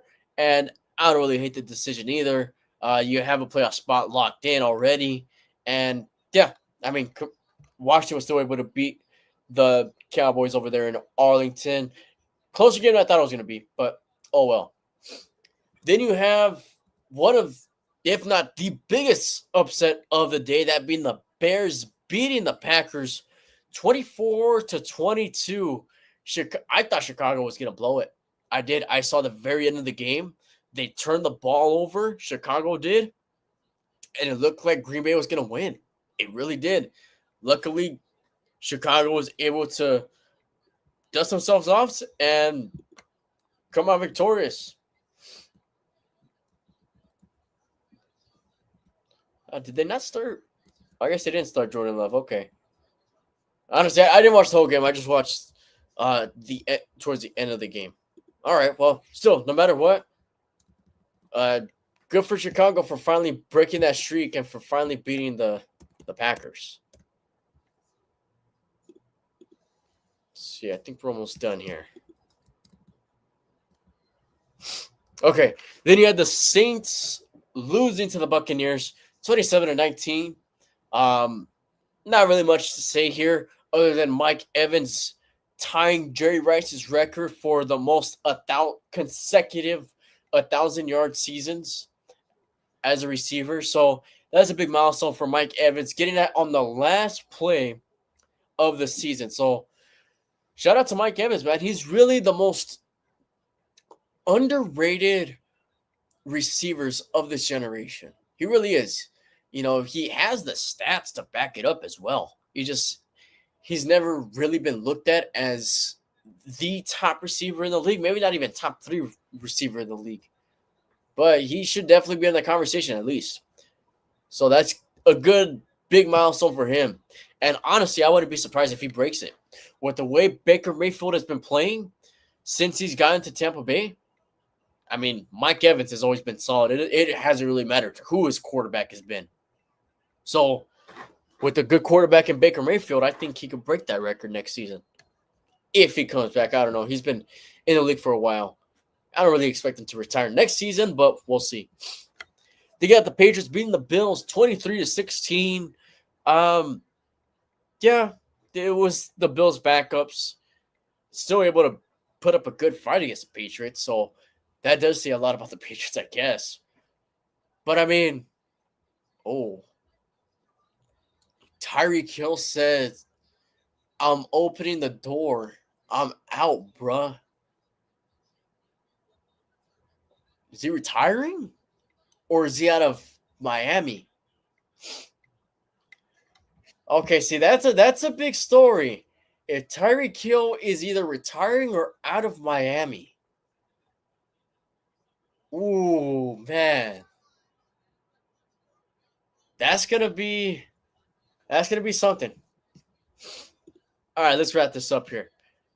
So yeah, but I mean the real big story behind this whole Patriots thing is the fact that they fired their head coach. So we'll see who they try to get in the offseason. Don't really agree with them getting rid of Mayo, but oh well. Then you got the Chargers beating the Raiders, and that clinched the Chargers' 5th seed. So they were able to lock up the 5th seed by beating the Raiders 34-20. Everybody expected that to beat the Raiders.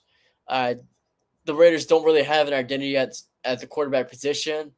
The Raiders did put up a bit of a fight for a little bit, even up until halftime. The Chargers were able to make adjustments and take over that game. That's that. Then you had the Cardinals putting up a 47 on the Niners. They beat the Niners 47-24. Man. Cardinals scoring 21 points in that 4th quarter. Kyler Murray had 242 yards for 4 touchdowns. Josh Dobbs actually had a pretty solid day. He just had 2 interceptions. 326 yards and 2 interceptions. Wow, he threw the ball 43 times? Niners still had a receiver running back over 100 yards. Garendo got injured. There's something up with the Niners, man. I don't know how many players can get injured in a season. There's something up there. Like I said, Niners really faced the batting curse as a team as a whole.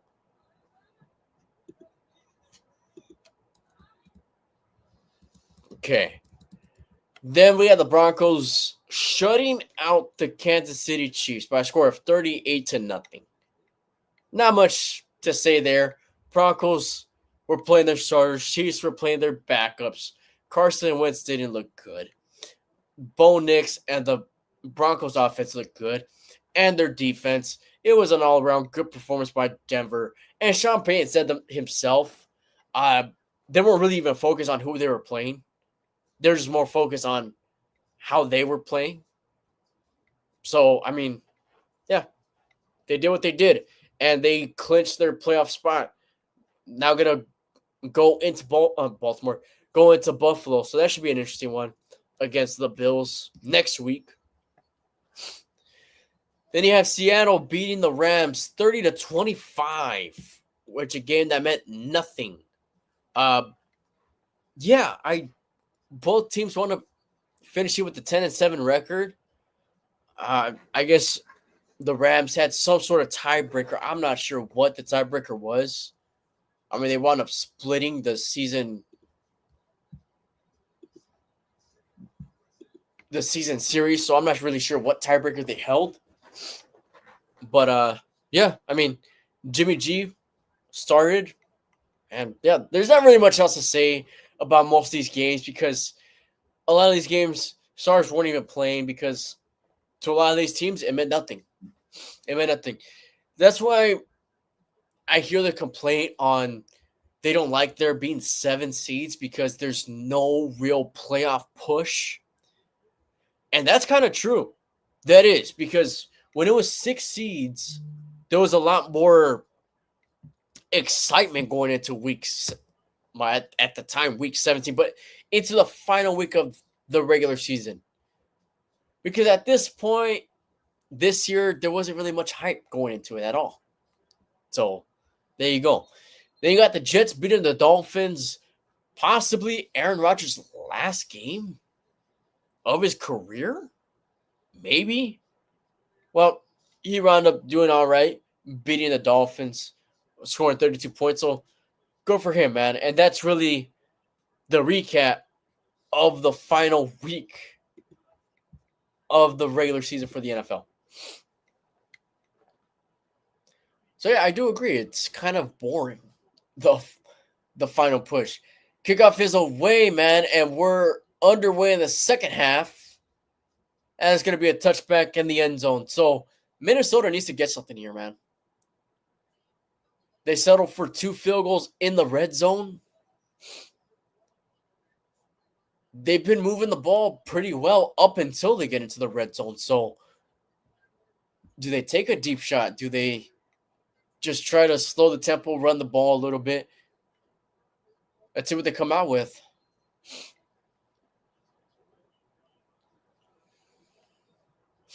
Honestly, I just say take a shot.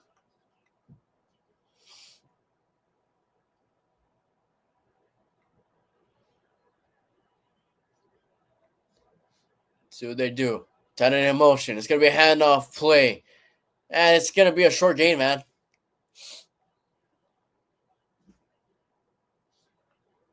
They gave it to Akers right there, which I think that was his first carry of the game.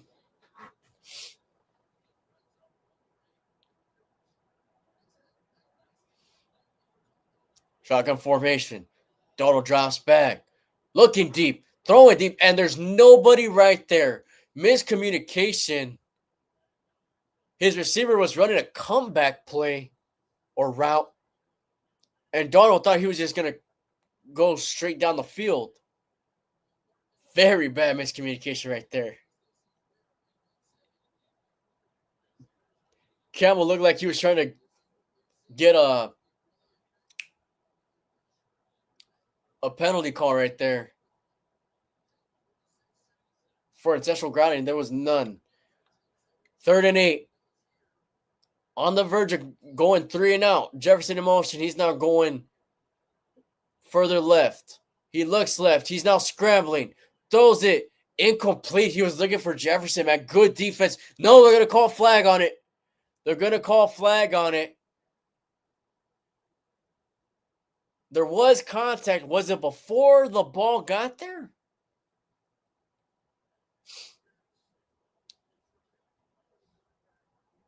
Illegal contact. Okay. Man.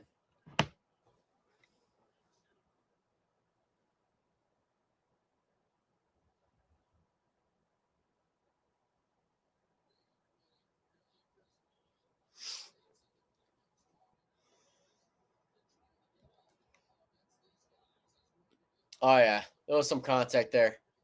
On Addison. Okay, I thought it was going to be, they're going to try to call it on Jefferson, which I thought that was just good defense. Okay, so it was on Addison.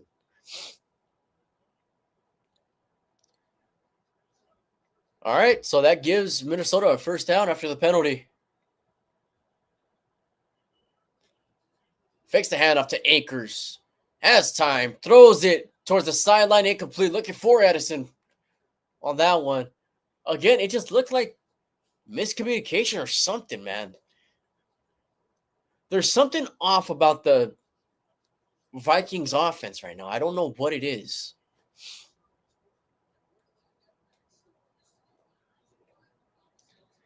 It just seems like their mojo's a little bit off. Their rhythm's a little bit off. Okay, Aaron Jones running back out to the sideline. Yeah, it just seems like there's something that's not clicking there. Play clock running down. Man in motion. Okay, they got it to snap off just in time. Akers running up the field. Akers past the 40, past the 35, 25, 20. Past the 10. He is down inside the 10, down at the 6-yard line. Akers with a big run. And that's a type of play that Minnesota needed. One of those home run plays.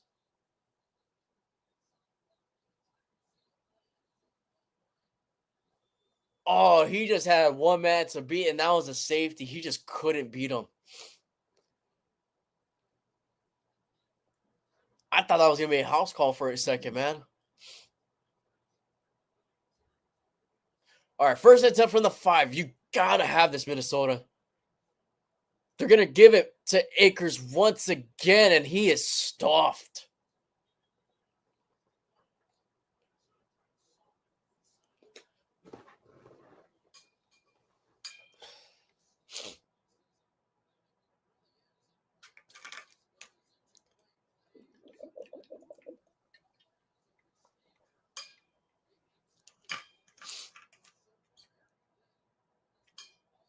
All right, they got to cash in, man. They got to cash in.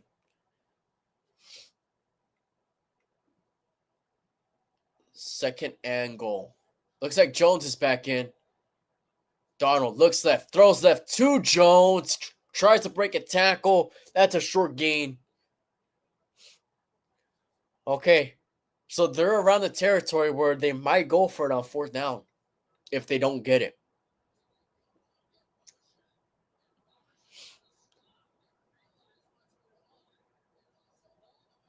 Not a terrible play, by the way.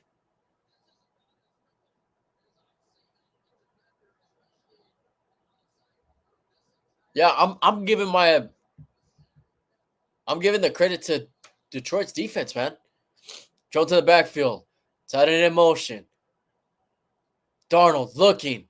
Gets pressured. Rolls out. Throws it. He just throws it away. Man. You can't keep having this happen, man.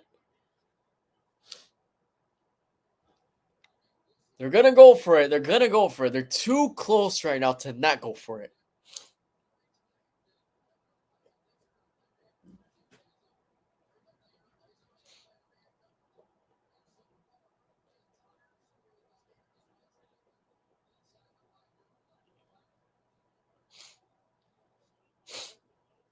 They got down here by the big play from Akers. 4th and goal at the 2. Darnold in shotgun. He gets it. He's looking. Has time. He's now scrambling. Pressure's coming. Throws it. End zone incomplete. Incomplete. He was looking for Addison right there. Oh, man. You know what? This is some really good defense from Detroit.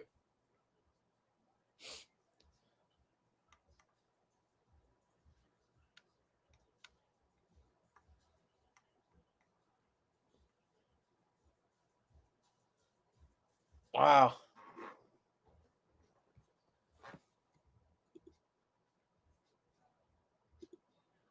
All right. So Detroit's going to have it from some pretty tough field position, though. Not the first time that they've been in that situation in this game, though. So we shall see what happens there.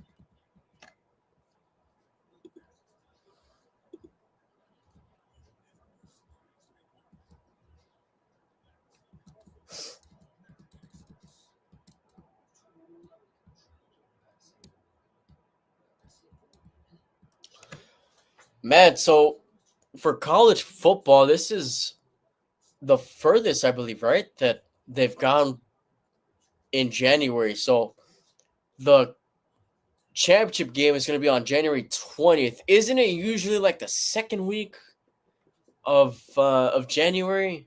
Seems that way.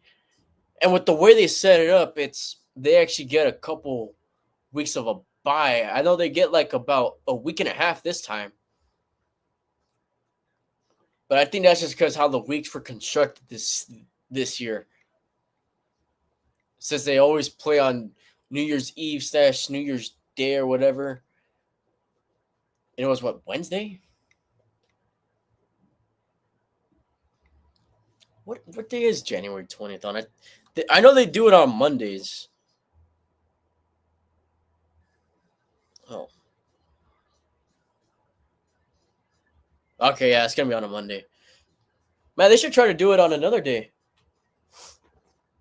But I guess they just don't want to compete with the NFL playoffs, which makes sense. They could do it on Fridays. I don't see what the problem on a Friday would be. I would actually kind of like that.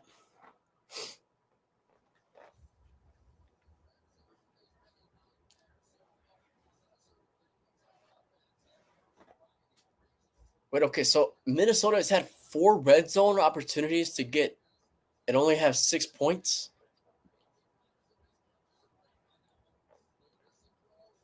One of them was a gift from the defense.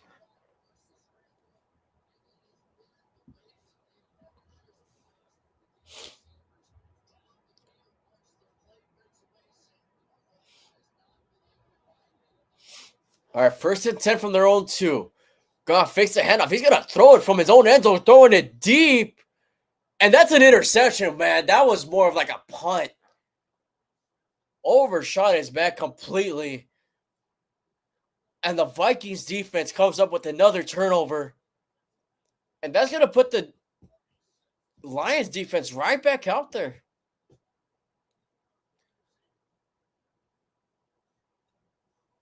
Not, I don't like that play call, man. When you're that far into your own territory, I don't like really throwing it there. And then he just kind of chucked it up. It was, like I said, it was kind of like a punt. Good pick, by the way. It was still a good catch. Don't get me wrong.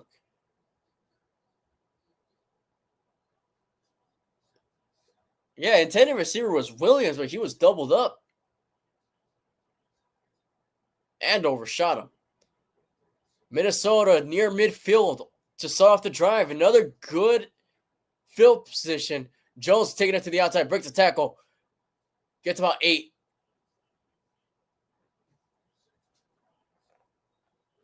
And the Lion looks injured on the field right there.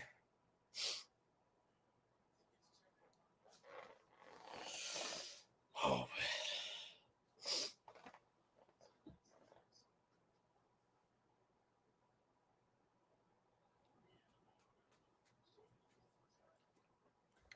Time we got. All right.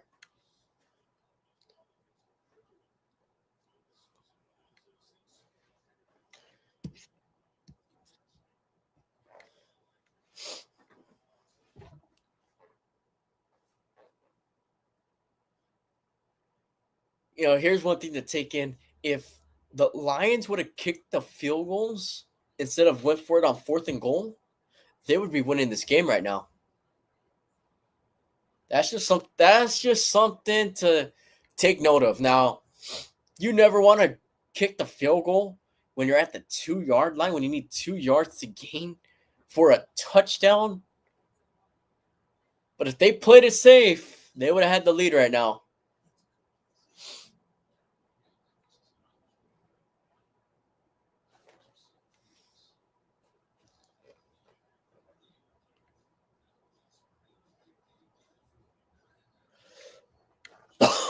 Damn.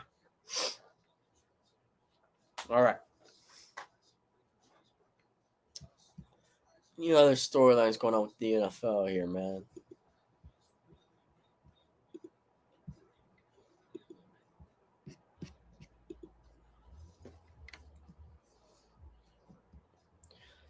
So word has it that there might be a game in Ireland next season, which I'm not sure how to feel about that. And I only say that because apparently the Steelers are going to be that team to play out there. Now, I'm not sure the exact time difference that they have over there, but that's probably going to mean a very early game, especially out here for the West Coast, man. I'm not sure how they would decide that as far as the time. The Steelers played one game in London, and they've never gone back. That was, 10, 11 years ago? Well, they played the Vikings at that game. Yeah, they haven't gone back. And they were never really rumored to go back or anything like that. There's been no sort of news about that.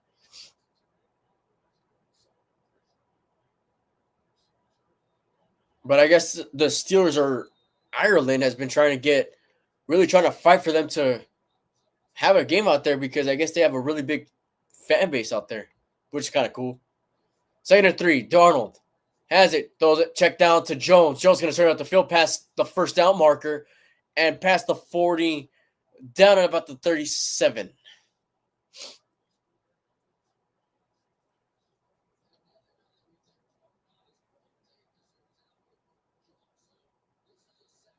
Honestly, I would like for them to have a game in Mexico. I think that'd be cool. That is something that I'm 100% for.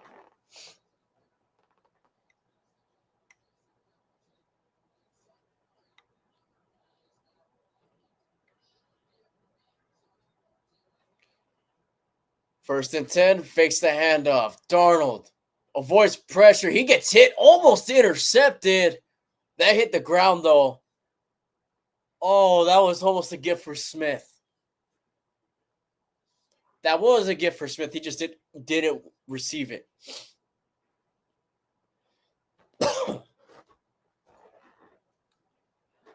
He knew he should have had that. Flag on the player. They're going to call intentional grounding. They call intentional grounding. Wow.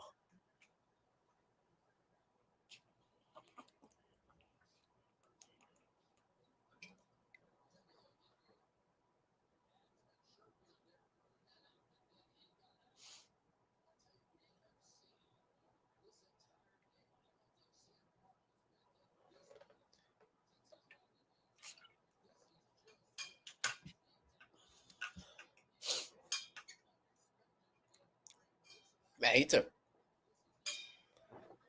he took some hits right there. Man, so that's going to bring him back. 2nd and 23.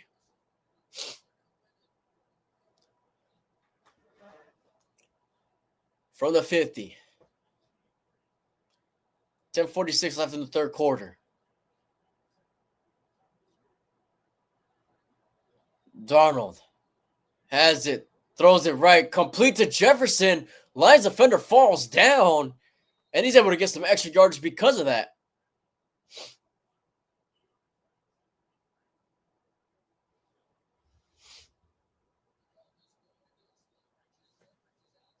That's Jefferson's, what, third reception of the game?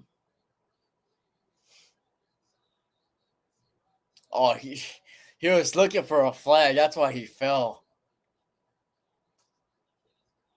He was looking for the call. 7 targets with 3 receptions, 53 yards for Jefferson. Donald has it, looks his way again. Tries to get it to him, but it's incomplete. Good to hang on to it.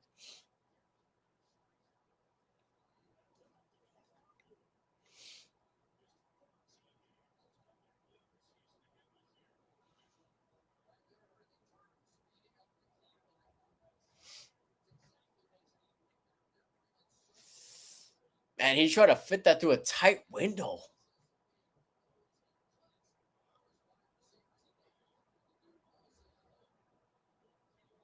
Now they're going to have to kick a field goal here from 51 yards. Kicks on its way, and it is perfect. Minnesota having to kick 3 field goals here.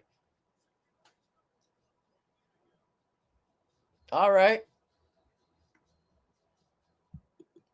10-9 over there in Detroit. And okay, now I'm starting to. Now I'm being wrong here because I did say if Minnesota could hold the Lions' offense, can limit the Lions' offense, that they'll win the game. Minnesota's done that. They've done that, but they're still losing, and there's still a lot of game left to be played, I guess. But for the most part, in this game, they've been able to limit Detroit's offense. So it's not looking good. It's not looking good.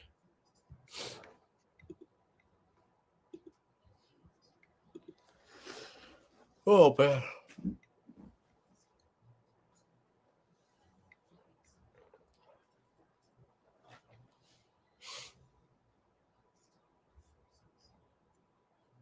I'm surprised that they do a Monday night game for the wild card round, but not a Monday night game for week 18. Personally, I wouldn't want either or. Honestly, I'm fine with there being no Monday night game for the final week, and I'm fine with there being no Monday night game for the wild card. It just doesn't seem right. I don't know.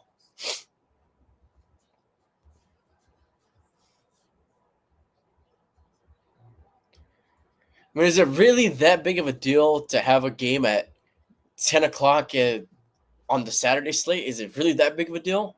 I don't think so.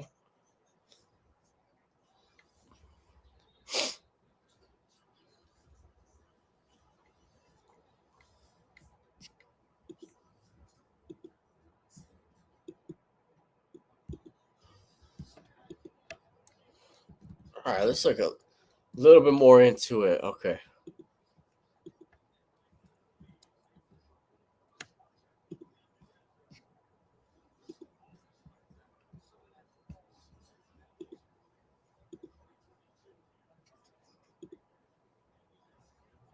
So although the Chargers wound up with a better record than the Rams, it's the Rams that are going to be hosting a playoff game at SoFi, not the Chargers.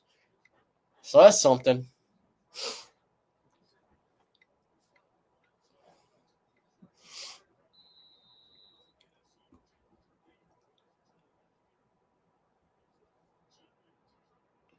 All right, kickoff is away, man. And it's going to be a touchback.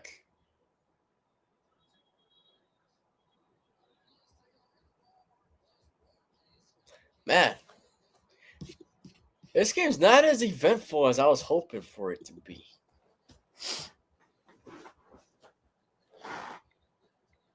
It is good defense, you know, that I can respect. That I can respect. For sure.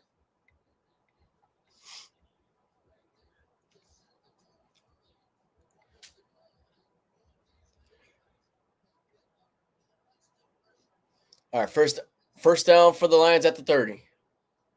Play action. He's going to check it down to his running back, and he's going to get about 9. He was looking Gibbs all the way right there.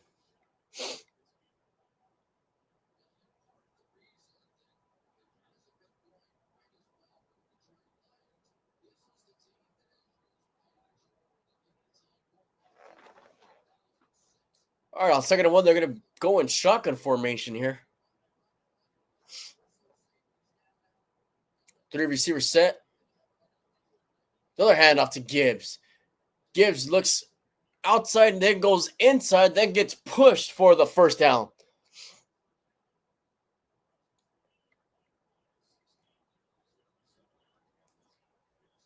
They're going to be trying to give Gibbs the ball once again. Run heavy. They were in the beginning of the game, for sure.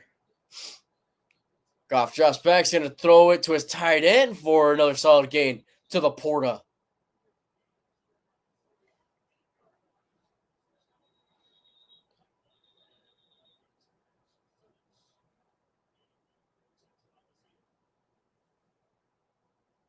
Injured Viking on the play.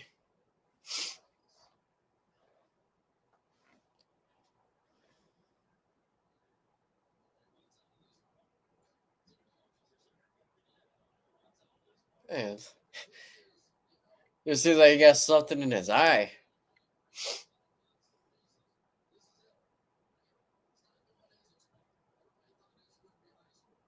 I'd assume the Lions play on turf, right? I guess it just depends on what kind of turf.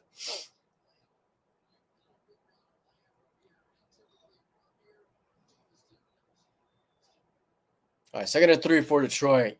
Gibbs in the backfield. We're going to give it to Gibbs. Inside handoff. Looks like he got it. Yeah, he got the first. No doubt about it, right? Refs are kind of talking it over, though. Oh, yeah, that's a first.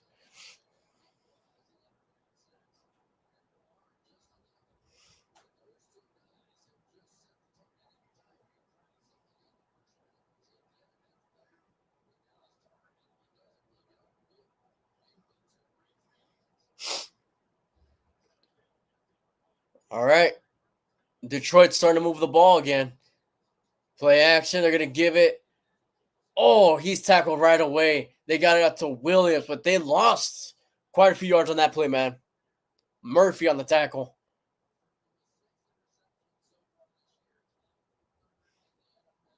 Yeah, these screen passes haven't been working all night for either team. I'm surprised that they're still going screen passes.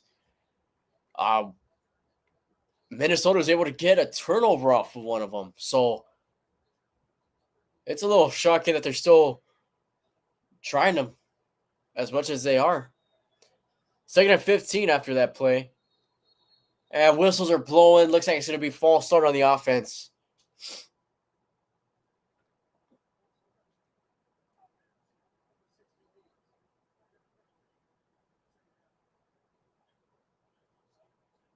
was on Decker right there.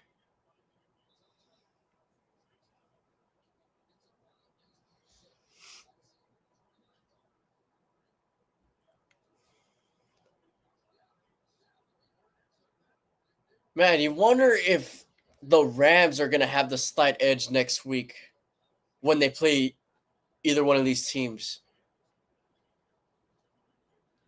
Goff throws it middle of the field, complete to Laporta once again.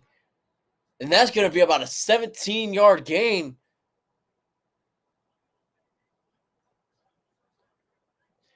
But it's a high-stakes game tonight. You know, you're throwing everything you possibly can to win this game just so you don't have to play the Rams next week. That's gonna favor the Rams, right? You gotta think so. Even with the Rams benching their starters, that's gotta favor the Rams. 3rd and 2. Goff looking, throws it to St. Brown for the first down.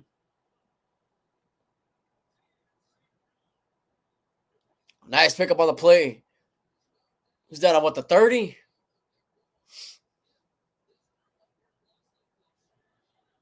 Oh yeah, nice throws by Jared right there. Goff throwing it once again. Complete once again to Williams, trying to get some extra yardage. Wound up losing about 1 or 2 yards.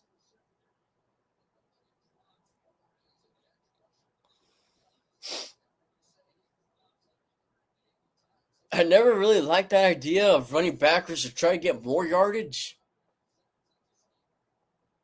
You know, once in a while it works, I guess.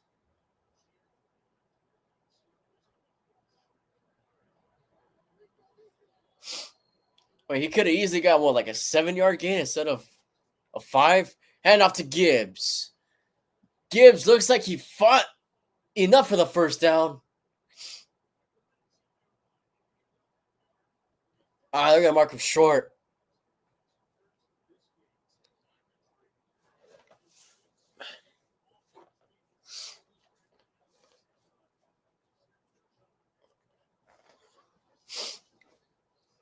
It's gonna be 3rd and inches.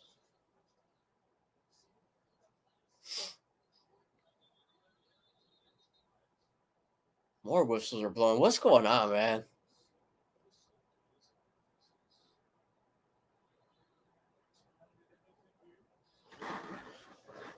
As for talking, they're probably gonna.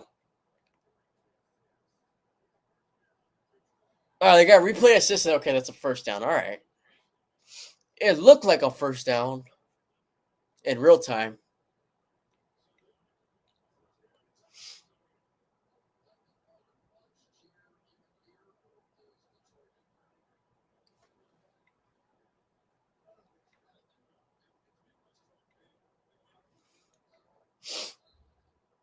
All right.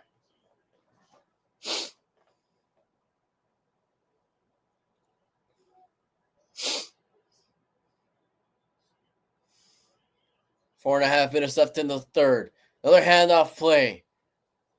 And it's another 4-yard gain right there for Gibbs.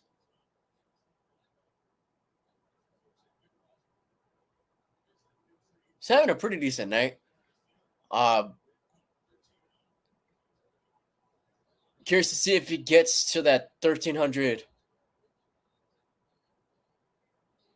yards on the season after this game's over.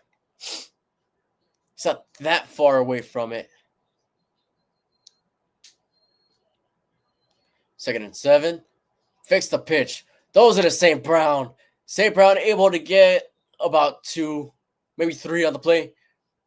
Getting screen passes. I'm still. I mean, I wouldn't feel safe doing screen passes after the success Minnesota's been having off of them.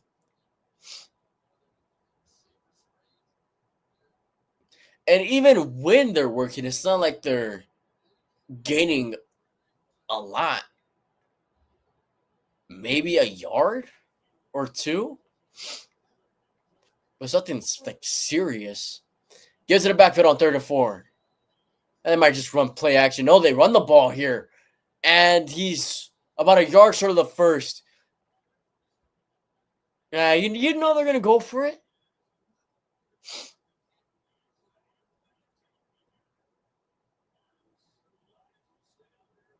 See what they do. Come on, we know what they're doing.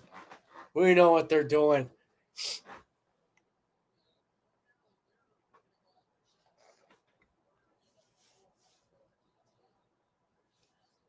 All right, let's see what Brian Flores could do here. Defensive coordinator for the Vikings. 4th and 2. They have been stopped on 4th down so far in this game. Goff has it. Minnesota brings pressure. Pass is caught. End zone touchdown. Gibbs. Middle of the field, wide open. Nobody seemed to be on him.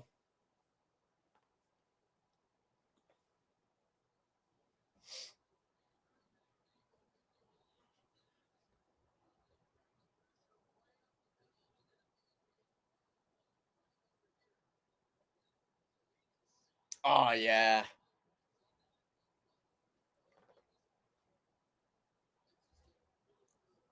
Not a good matchup right there on Gibbs. Extra point, and it's good. So the Lions get their biggest lead of the game, 17-9.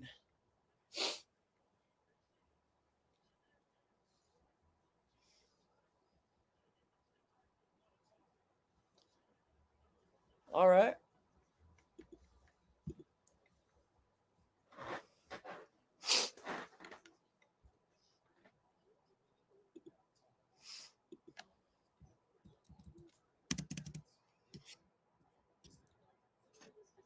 All right, so I'm looking at this wild card schedule. I'm trying to see who would be my lock on the AFC side and my lock on the NFC side.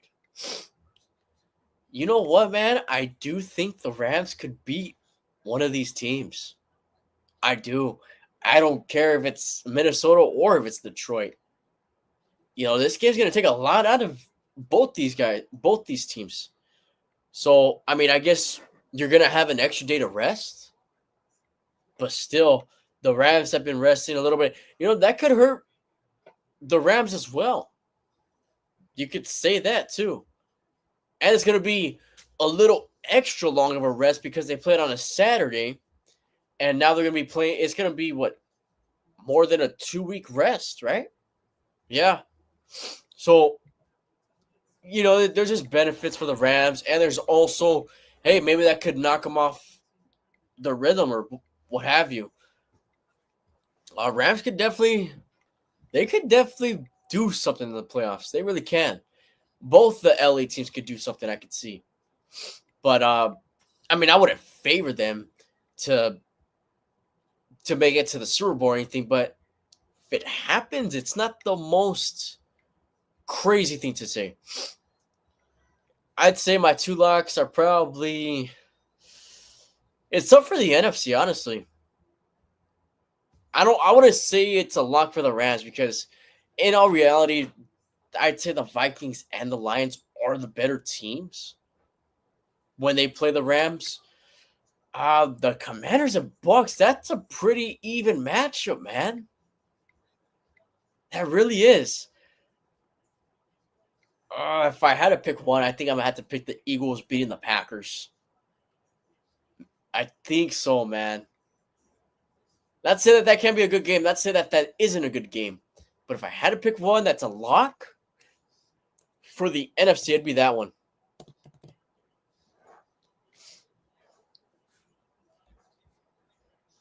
And for the AFC, it's a lot less competitive, it seems like, for the AFC. All right, kickoff is away. Is it going to be returnable? No, it's going to go to the end zone, back of the end zone for a touchback.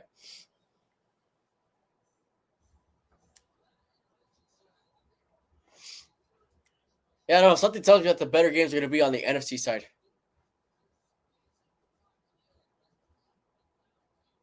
But time will tell. And I hope I'm wrong on that, okay?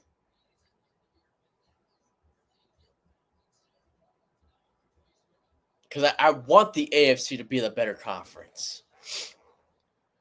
1st and 10, Minnesota. Pitch play to Jones. Jones gets a couple on the play. I don't know what else the Vikings need here. I mean, they've gotten big plays. They've gotten down the field. They just can't finish a drive. So I don't really know what else he could do.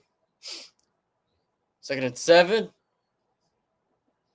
Has it, scrambling, throws it down the field, wide open to his receiver. He stumbled a little bit out of bounds. He could have got more, but that's still a big play for Minnesota, and there's a flag.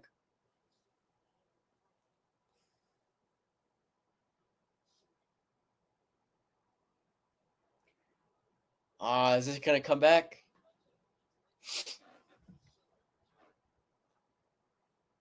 Or are they going to offset? Oh, I was holding on defense. Okay. So the play stands.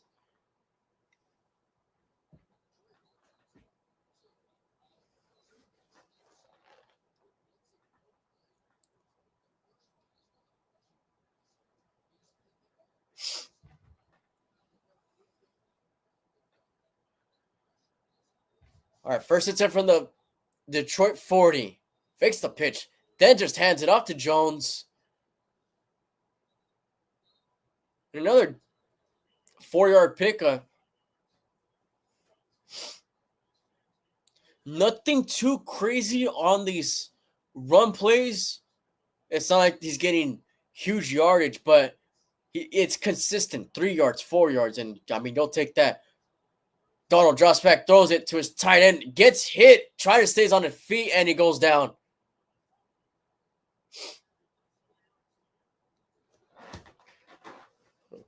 That's a very short gain. It's going to be 3rd and 4.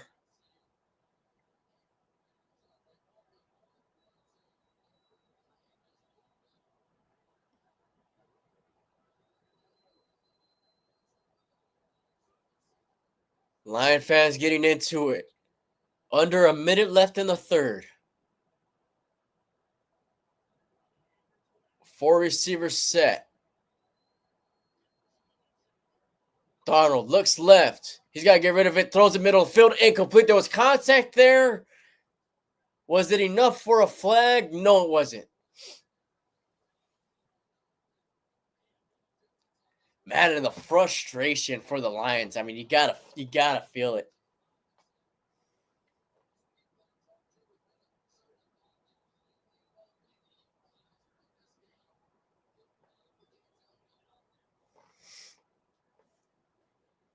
Yeah, I don't know, man. All right, 4th and 4. 52-yarder. And the ref stops the play. All right. Not really sure why that happened, but 52-yard field goal. 51-yard field goal. Minnesota kicker has all 9 of the Vikings points, and he misses this one.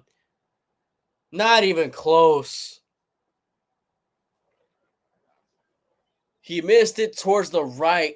He needed to get it to the left, man.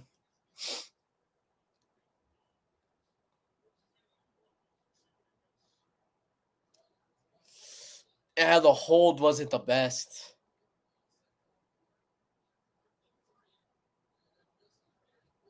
Yeah, it might have been a little bit of the hold.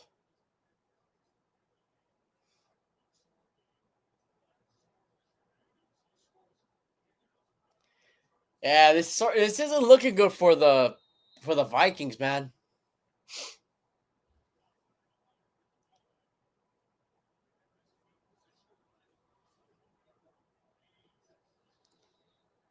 Play action pass, gets rid of it, throws it, checked out to Gibbs. Gibbs gets the 1st down and more. Already past Minnesota territory.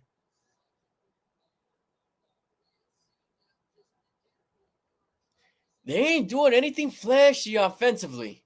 They're really not. Vikings are trying to pressure Goff, but he's able to get it off just in time. Vikings are quick to get to Goff, but just not quick enough. There's just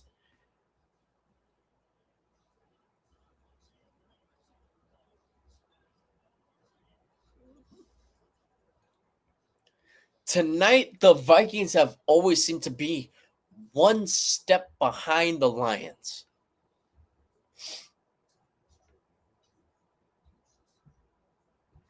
It's been like that the entire game. They've been one step behind the Lions.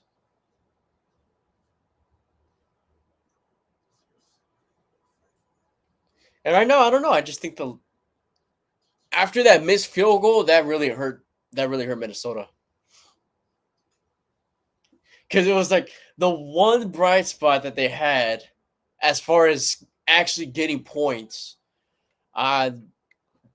They missed that as well on that drive.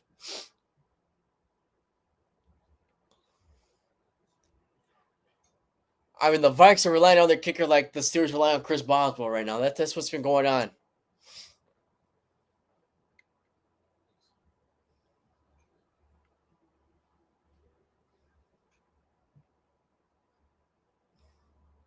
And the Rams did beat Minnesota. I'm sorry. Yeah, the Rams did beat Minnesota earlier this year, right? Yeah. On Thursday night. On a Thursday night. The Rams did beat Minnesota earlier this year. That was when the Rams were a lot of people were saying that they were going to start tanking, that they were going to get rid of their players, that Cooper Kupp was going to get traded because of how bad the Rams were playing. That got shut down right after that game.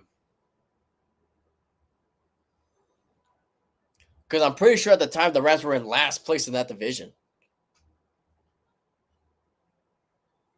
They were at 3-6 at the time? Something of that nature.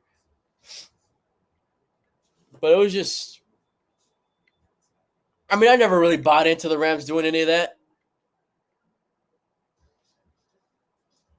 Because they were, like I said, they were always a good team. They were a good team.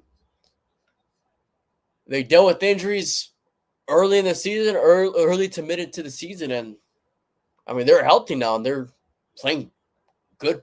They're playing good football.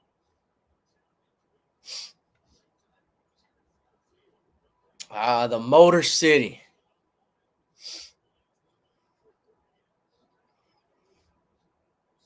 To be honest, wouldn't be one of the places that I'm like crazy to check out, but I would want to. Goff gets it up to Laporta for another first down for the Lions.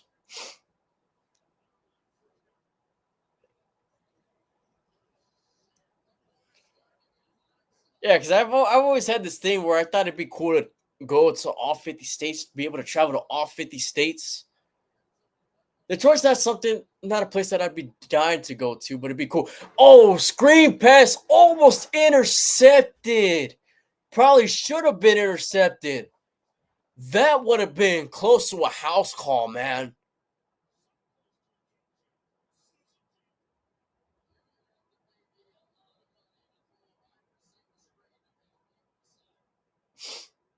Yeah, the only guy he would have had to have beaten was Goff. Yeah, it would have been a tough catch.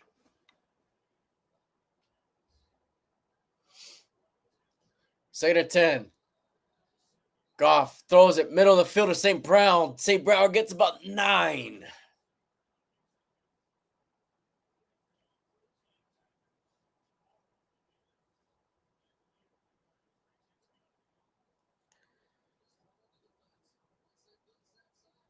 Yeah, man. The Vikings have had their opportunities for sure. Some were just unfortunate, whether it be defensively. You can't put this loss on the defense. They've actually have caused turnovers. Goff looking, gets it complete once again, middle of the field once again to Williams. And I tell you this, that missed field goal was a turning point. Not only the missed field goal, but the fact that they weren't able to get that interception. I just think that kind of killed the Vikings right there. I really do. Good hit, by the way. Williams was still able to hang on to it. But yeah, I think that was a turning point. It really seems like momentum has shifted here. Man in motion, hand off to Gibbs. Gibbs going to take it to the outside. Gibbs running into the end zone for another touchdown for Gibbs. And he's having one heck of a game. And Detroit now opens up the lead to 14 with the extra point to go. Man, I'm telling you, Gibbs is quick, man.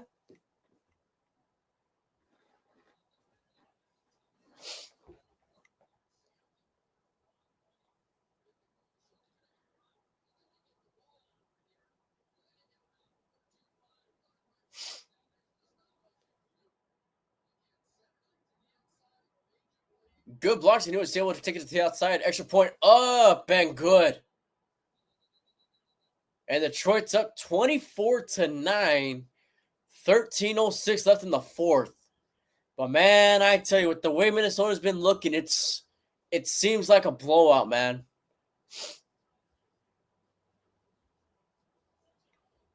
But there's still definitely enough time to get something going here.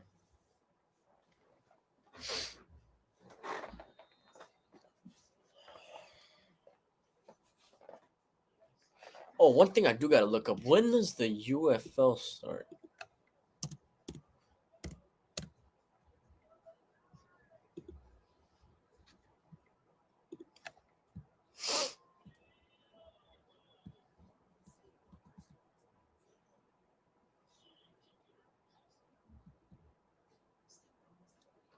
Oh, okay. So the UFL starts on March 28th. So we're going to get, like about a month without football.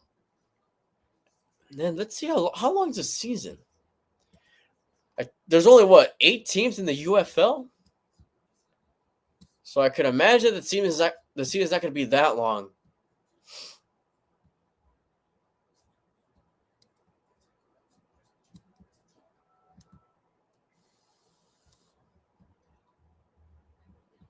One thing that's cool that they're doing that I like is that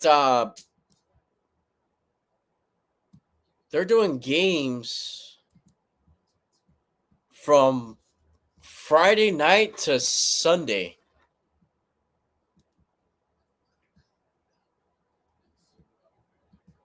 Okay, so I got to remember all these are Eastern time. So,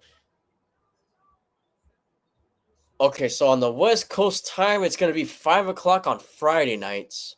And then Sunday, the last game on each week is going to be at 12 o'clock on Sunday. That's not bad. No complaint there. With 2 games on Saturday.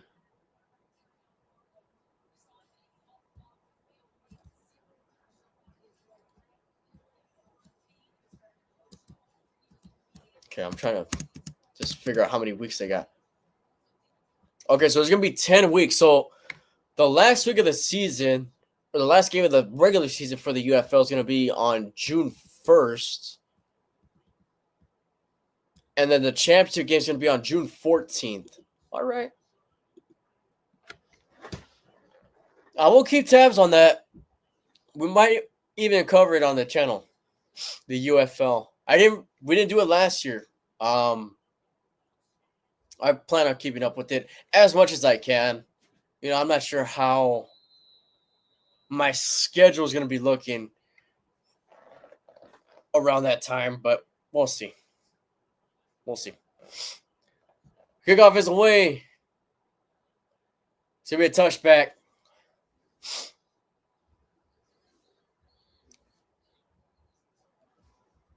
I'm hoping I could go live for at least one game a week for the UFL.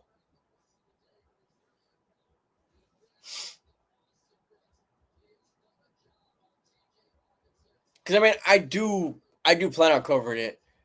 I was thinking about it really, what, Friday-ish or something like that. Just because last off season during that time I wasn't really doing much on this channel. I kind of want to be more active on it. First and 10, toss play to Akers. They're looking for another big splash play from him. He gets about 3 on that one.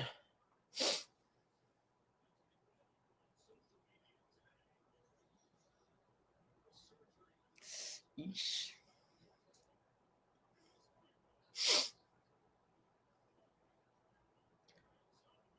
Second and 8 for the Vikes. Screen pass to Akers. That's another short gain.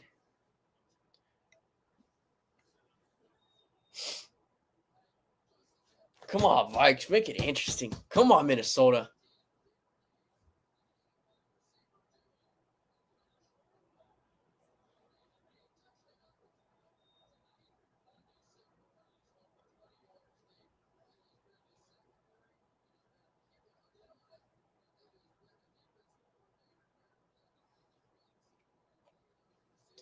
Addison has 1 reception for no yards. Wow.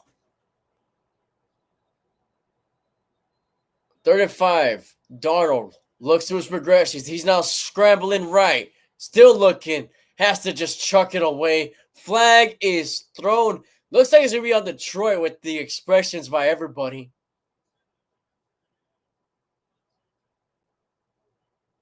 Hold it on Detroit. And that's going to give Minnesota a first down.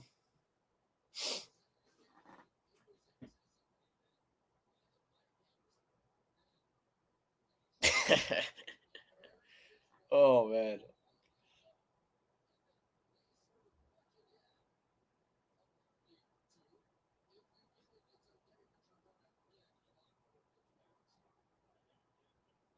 Oh, is that Smith that's injured? Oh, no, it's someone else. Yeah.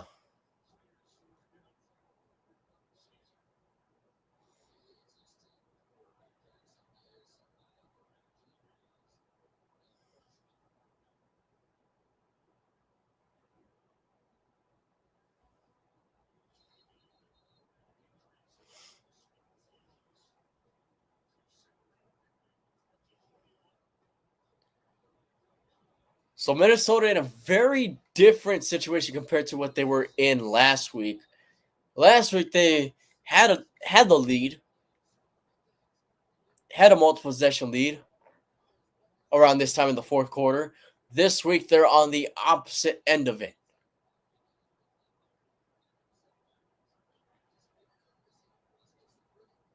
Donald drops back, screen pass to Akers. Akers gets a yard. Yeah, I'm not sure what's with these short passes from both sides. It's really almost cost both of them like a lot.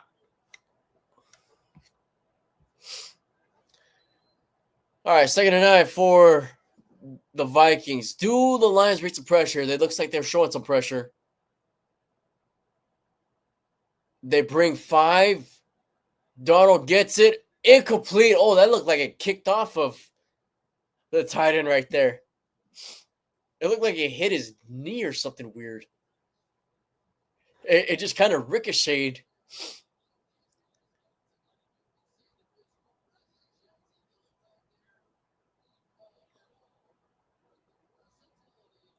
Oh, it was deflected first, and then it hit off his knee.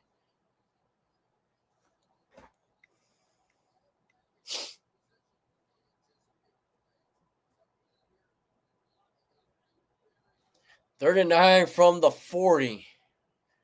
Play clock running down. They got to run this play. Lions bringing the heat, and Darnold cannot get past the heat, man. He is taken down for a sack.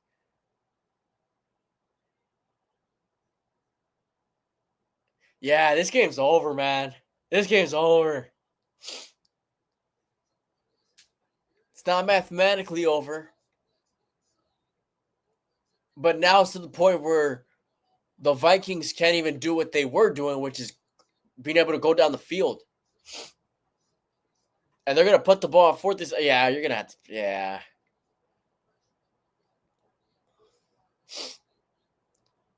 Just under 10 and a half minutes left. Punt is up in the air.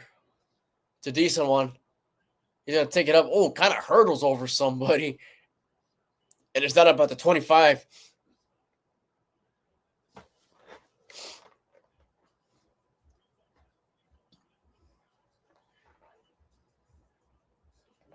At this stage of the game, any points from Detroit, that's going to end the game.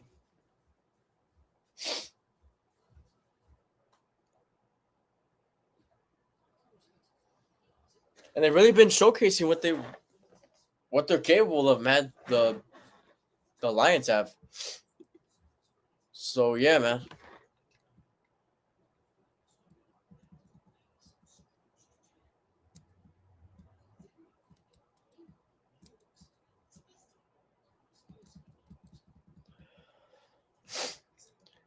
Man, okay, so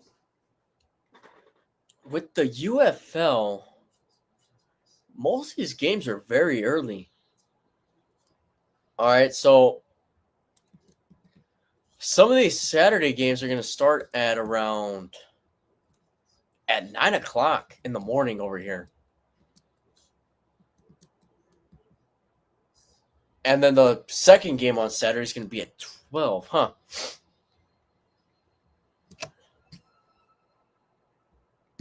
Oh, come on. Now, most of the teams are on the East Coast, so maybe that's why they do it early, because I think the most Western team is St. Louis.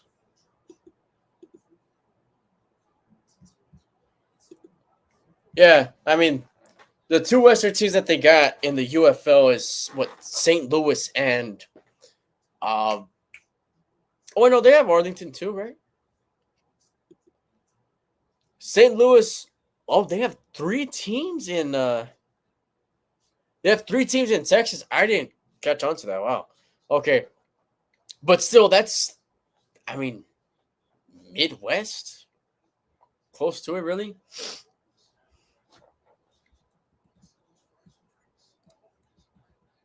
So maybe that's why the times are still early for that, but oh well.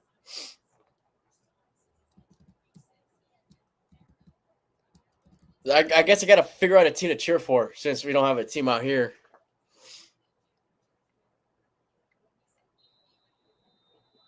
I guess San Antonio Brahmas. I like their colors. First and 10, it's going to be a give to Gibbs, and he's taking off. He has a lot of space. Past the 50, past the 40, still on his feet. Past the 30, down inside of the 30. He didn't fumble the ball, but he was down. Yeah, this is... Detroit's playing with some fire right now, and I can't say the same for Minnesota. It just seems like Minnesota is starting to feel defeated, or has been feeling defeated. Like I said, it was after that missed field goal. And also just the frustration. I mean, you're not able to cash in offensively. Gibbs now over 100 yards, 117 yards, 2 touchdowns on 19 carries. Able to get the playoff in time. They feed it to Gibbs once again. Not as successful. Gets about 2 at the very most right there.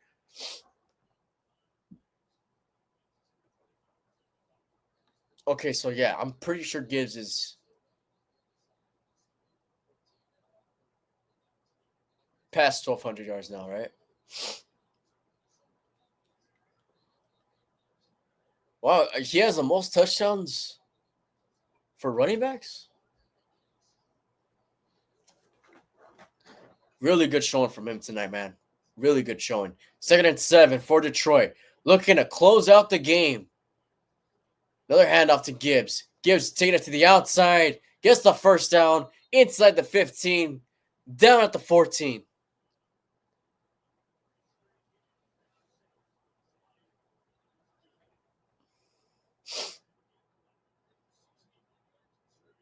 I mean, all Detroit's saying is, hey, you can't stop them.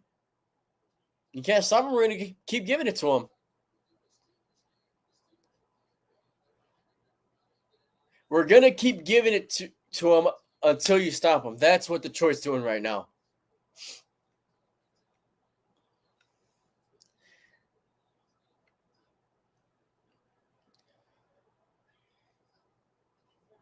Yep, giving it to Gibbs once again. Inside this time. Down at the 9.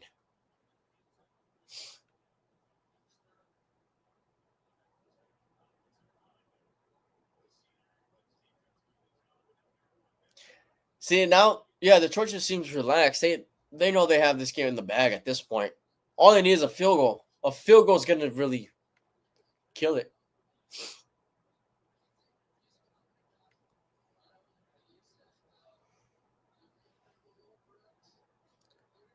Now the question is, who's going to be able to beat the Lions over there in Detroit?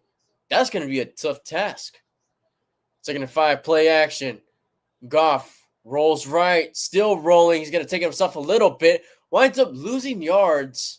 They kind of slide. I think he was trying to hope to keep the clock alive, and he does. Clock's still running. And yeah, they're at a point where even if you lose yards, it doesn't really matter to them.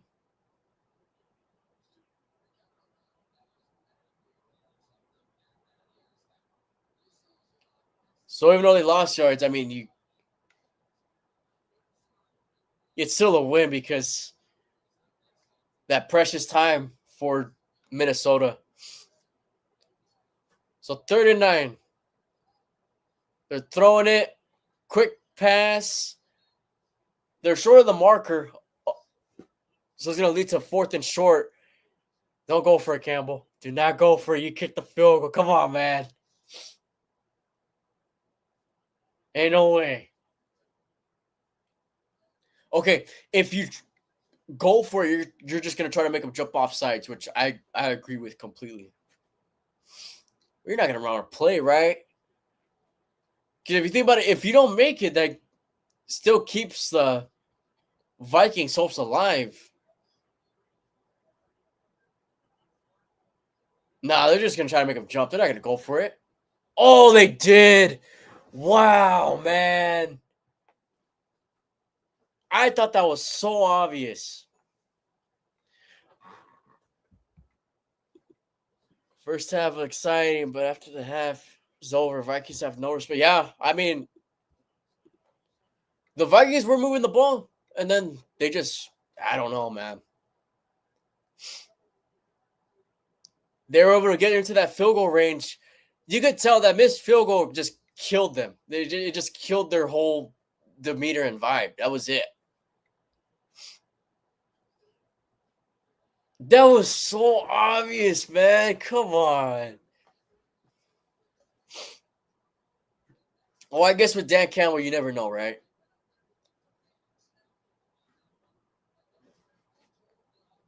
Detroit's just going for the complete kill. That's really all that's happening here.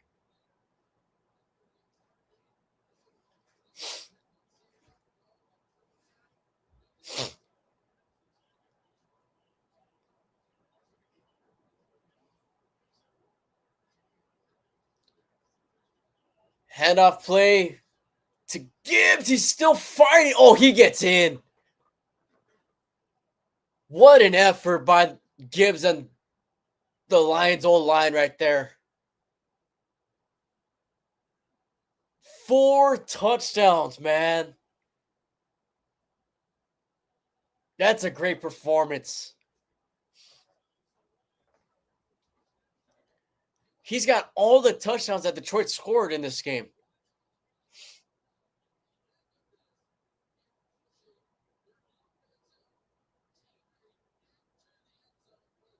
That's just nonstop fight, pure determination.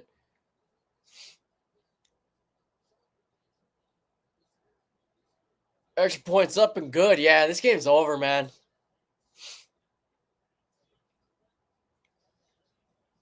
And if I'm both sides, I'm just putting in my backups, honestly. I don't really see a point of having your starters play anymore.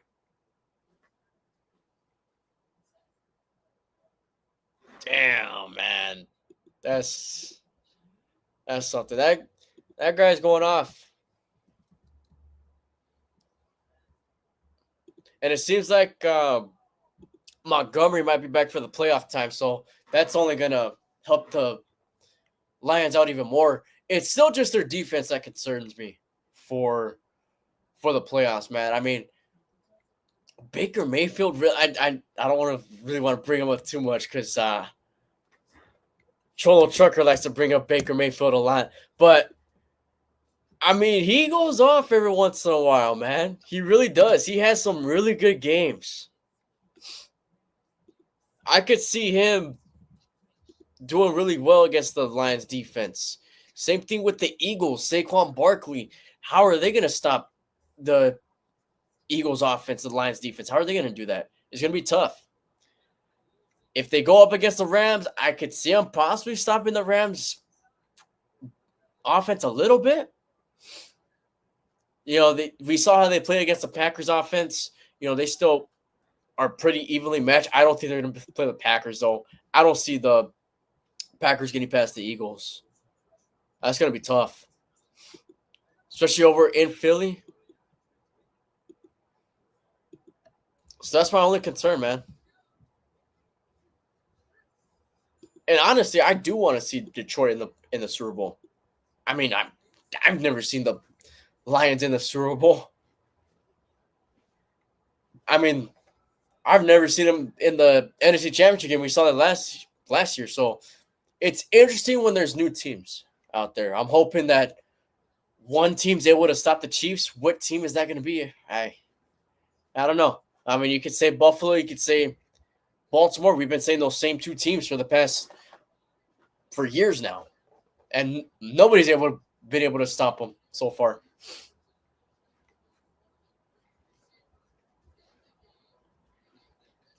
Same as the Lions. Yeah, they could put up points, man. They could put up. I mean, they struggled last week, but it's. I mean, you have one bad outing. I'm not gonna criticize the Rams too much for having one bad outing. And besides, that was like the Cardinals Super Bowl, so you know the Cardinals were taking that game extremely seriously as well.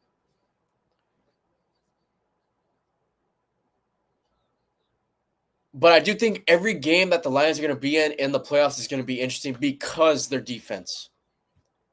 Because their defense is injured.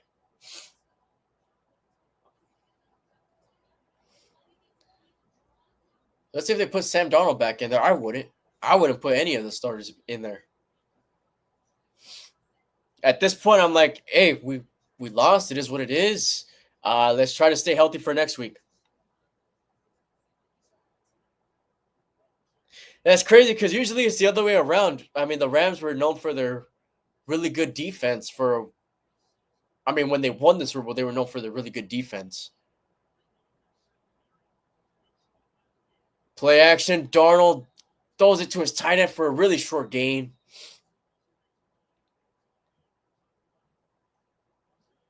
Maybe they're just trying to get a touchdown for pride, which if you want some sort of momentum to go into the playoffs, I guess, right?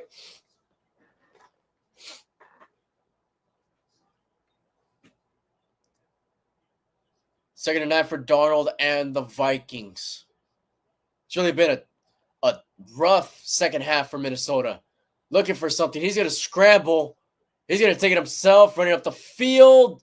Extends for the first down.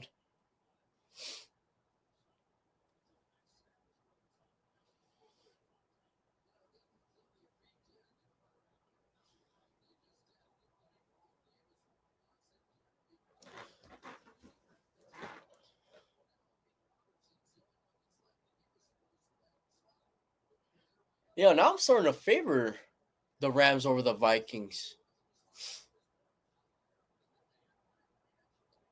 And it's not that I think the Rams are such a better team than Minnesota. It's just the game that they've had tonight against a really tough competition. And then the Rams having their players healthy and, they didn't even play this week. That's why I favor the Rams a little bit. And Minnesota's going to have to go into SoFi. I'll say this. I mean, it's not like the Rams have that crazy of a fan base. That's no disrespect to the Rams, but just the travel inconvenience is going to be tough on Minnesota.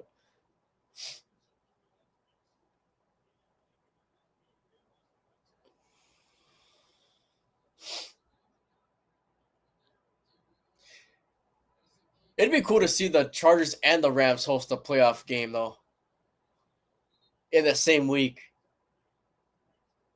Another short game for Minnesota right there. Clock stops at 4:30.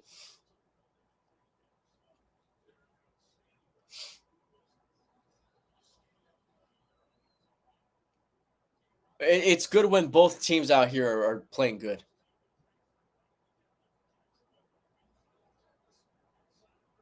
Second and 7. Lions bring 5. He's looking deep, and he overshoots his man. What do they call a flag?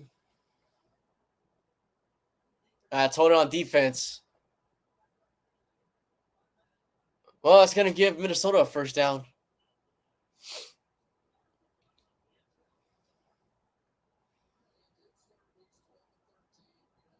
All right, so for sure, I'm going to be live for the Steeler game on Saturday night. Okay? I did take a few weeks off on Steeler games, which I didn't take. I watched them. Which kind of wish I didn't, but I watched the Steeler game, so I'll definitely be live on Saturday night for the Steeler game. Play action for Darnold. He looks like he's going deep, then goes check down. That looked like that hit the ground. Oh, they call that incomplete or complete. Okay.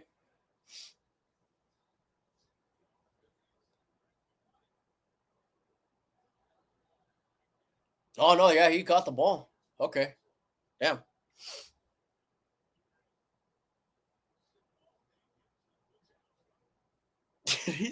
they threw the challenge flag. See, Darnold's limping a little bit. You see, this is what I'm talking about. I would have taken out my starters. It's a rough showing, but I mean, you don't want to risk hurting your starters in garbage time either. Yeah, he caught it, man. I guess Campbell's just trying to use his final challenge just to use it, right? Yeah, Donald did take a bit of a weird shot. Just take him out of the game, man. Just take him out of the game. Even if he's not seriously injured, just let your players rest, man.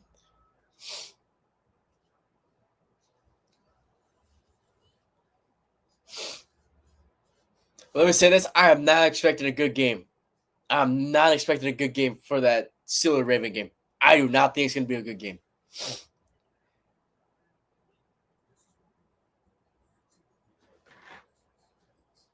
And with the interview that Mike Tomlin had after the game, the post press conference, it doesn't seem like they're going to make a change at quarterback. So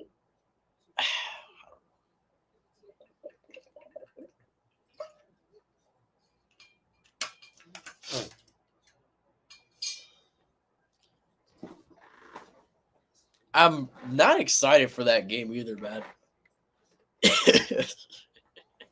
It really sucks to say. It really sucks to say. It really sounds like I'm being a downer, but I'm really not excited to watch that game.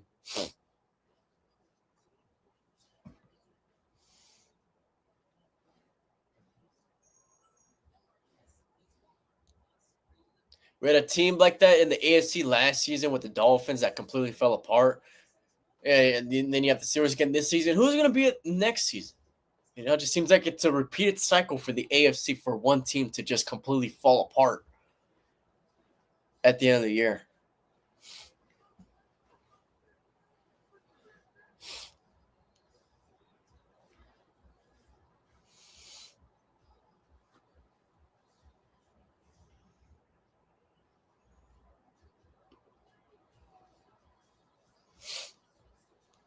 There you go. They're hyping it up right now.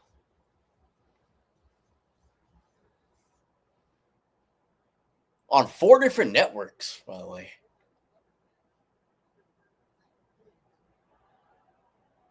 Oh, they called it incomplete.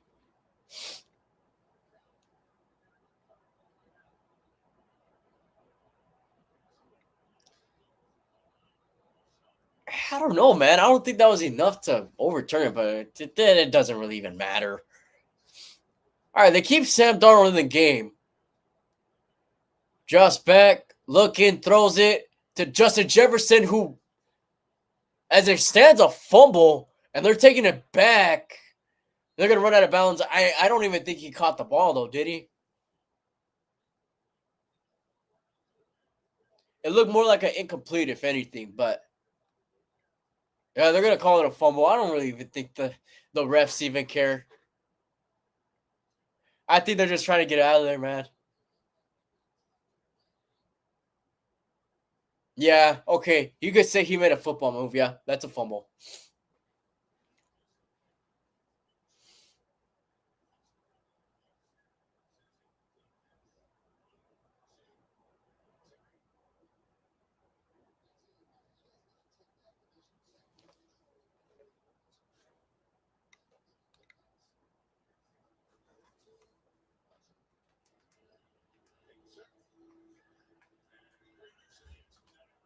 All right, so they wound up calling it incomplete, which doesn't really mean anything. But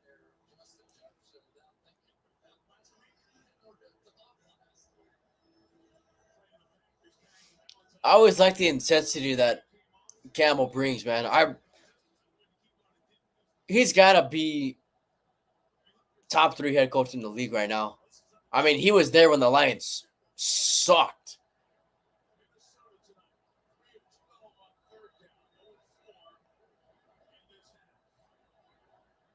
Third and 10 for Minnesota. Donald Josh back, pressure coming. That's a fumble. And that's recovered by Detroit.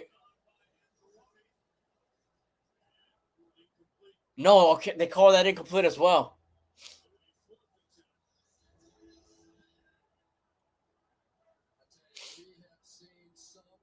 Okay, yeah, his arm was going forward.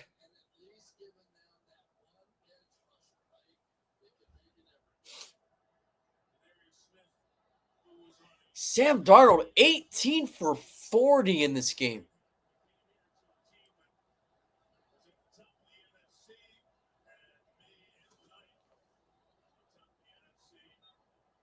And the Vikings delay a game.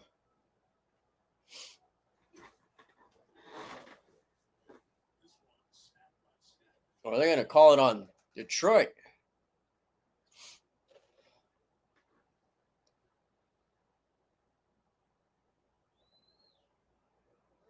Yeah, delay a game. Okay. Well, there was some confusion whether it was offsides or something, but I mean, the play clock did run down.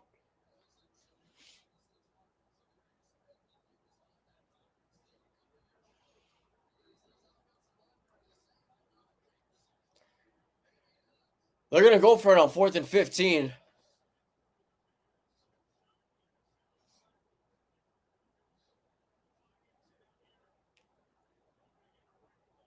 Lions are showing some pressure. They're bringing it and more. Darnold gets rid of it, gets hit, incomplete. And see, this is what I'm talking about. This is what I'm talking about. Sam Darnold's taking hits that he shouldn't even be getting because he shouldn't be in the game right now.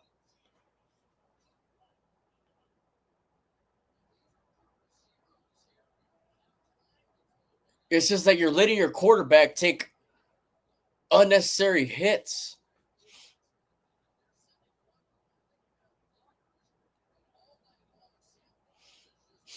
Just a rough night, man. Just a rough night for the Vikings offense. Very frustrating.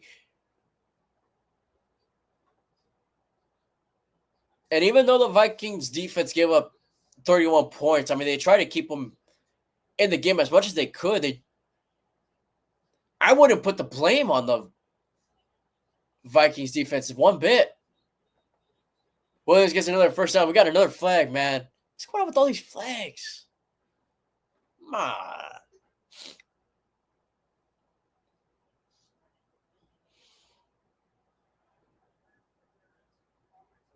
It's pass interference on the offense.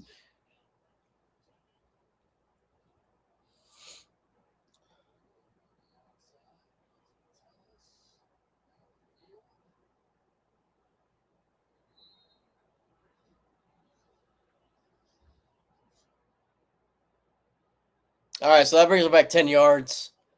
4:03 left in the fourth quarter. 31-9.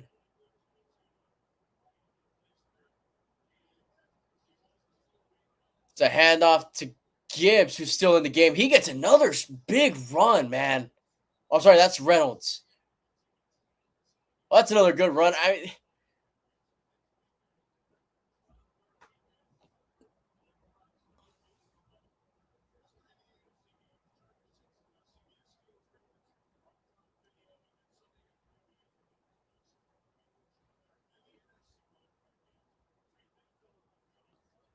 Yeah, so Wildcard Weekend, there's 4 different networks that are going to be covering them. Quick pass to Reynolds. Williams falls down on its own, short of the first down. Getting about 2. So you got what? So you got games on CBS, Fox, Peacock, and ESPN. That's 4 different networks. One of them in Prime Video, which you have to kind of go out of your way and get.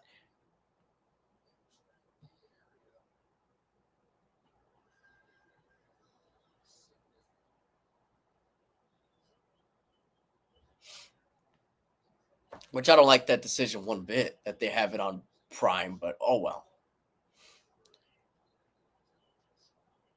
We got timeout by Detroit.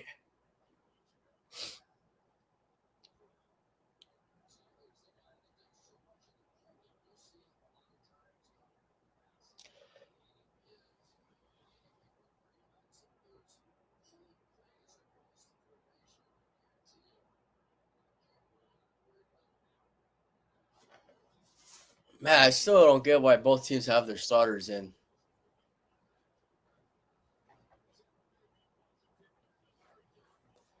That's going to be a good one, man. Commanders versus Bucks.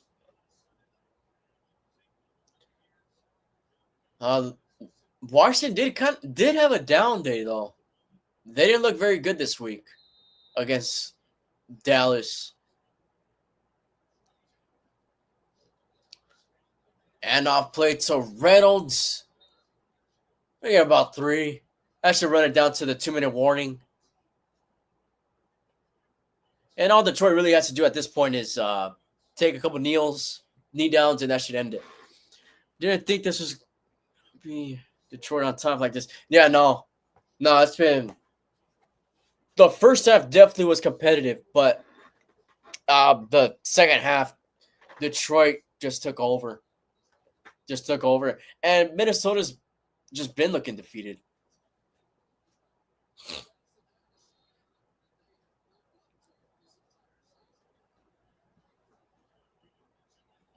Detroit's just been showing the dominance that they've had all year. And I have questioned Minnesota from time to time. You know, they did beat Green Bay twice, which was pretty impressive. Last week, they showed flaws even in their win. What I mean by that is that they had a big lead against the Packers. They could have ran the ball. They could have used more time, but they didn't. And that kept Green Bay in the game, and that almost had Green Bay win the game. So, you know, although Minnesota has that 14-2 going to the playoffs at 14-3 record, any team could keep up with them. It's not like they're blowing teams out like Detroit is.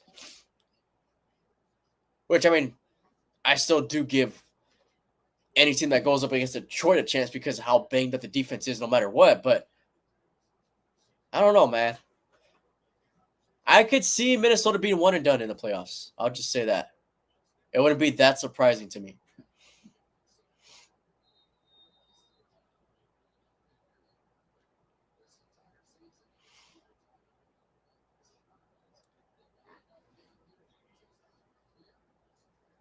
They'll get to Reynolds, who gets stopped behind the line of scrimmage. That's a loss of about a yard.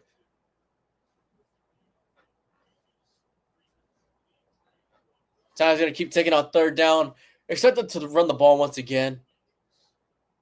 It is good to see J.J. McCarthy on the sideline over there, on the Minnesota sideline.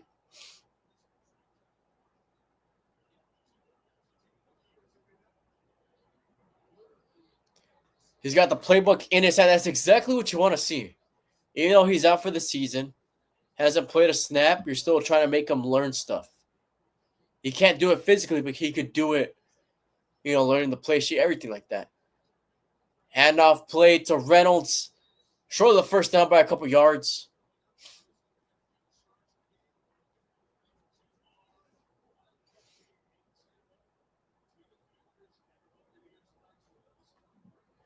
Yeah, Ford Field looks cool, man.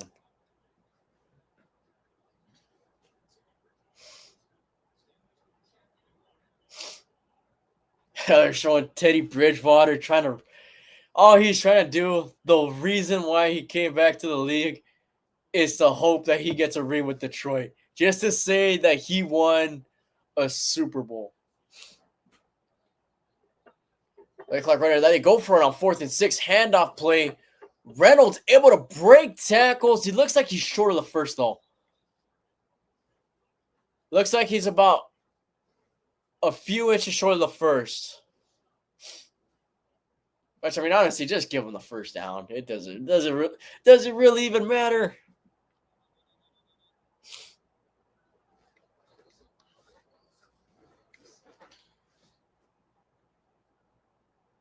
All right, they stopped the clock. I think they're just trying to see whether or not they got it or not, but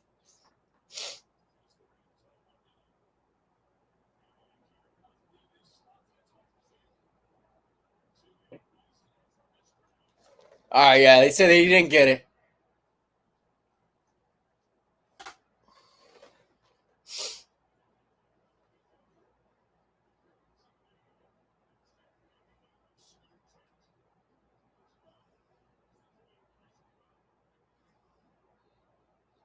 Man, they gave the offense a standing O.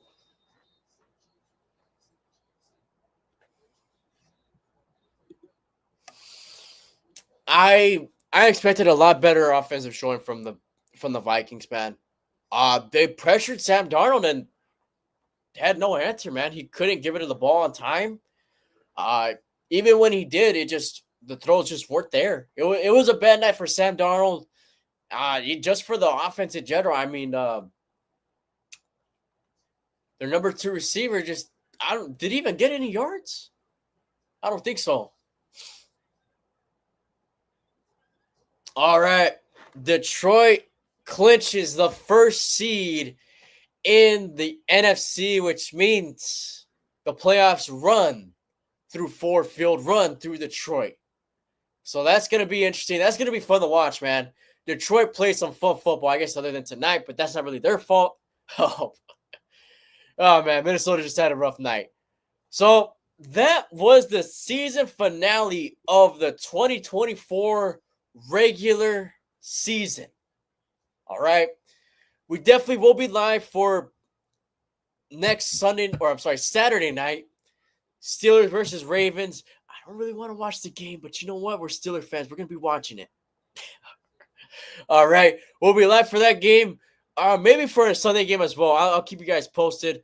And we'll see. We'll be live throughout the entire playoffs. And yeah, man, stay tuned for Pick 6 we'll probably drop it on Friday or so. So after that, this is about it for the live, man. Appreciate you guys for watching, and I'll catch you guys later on in the week, man.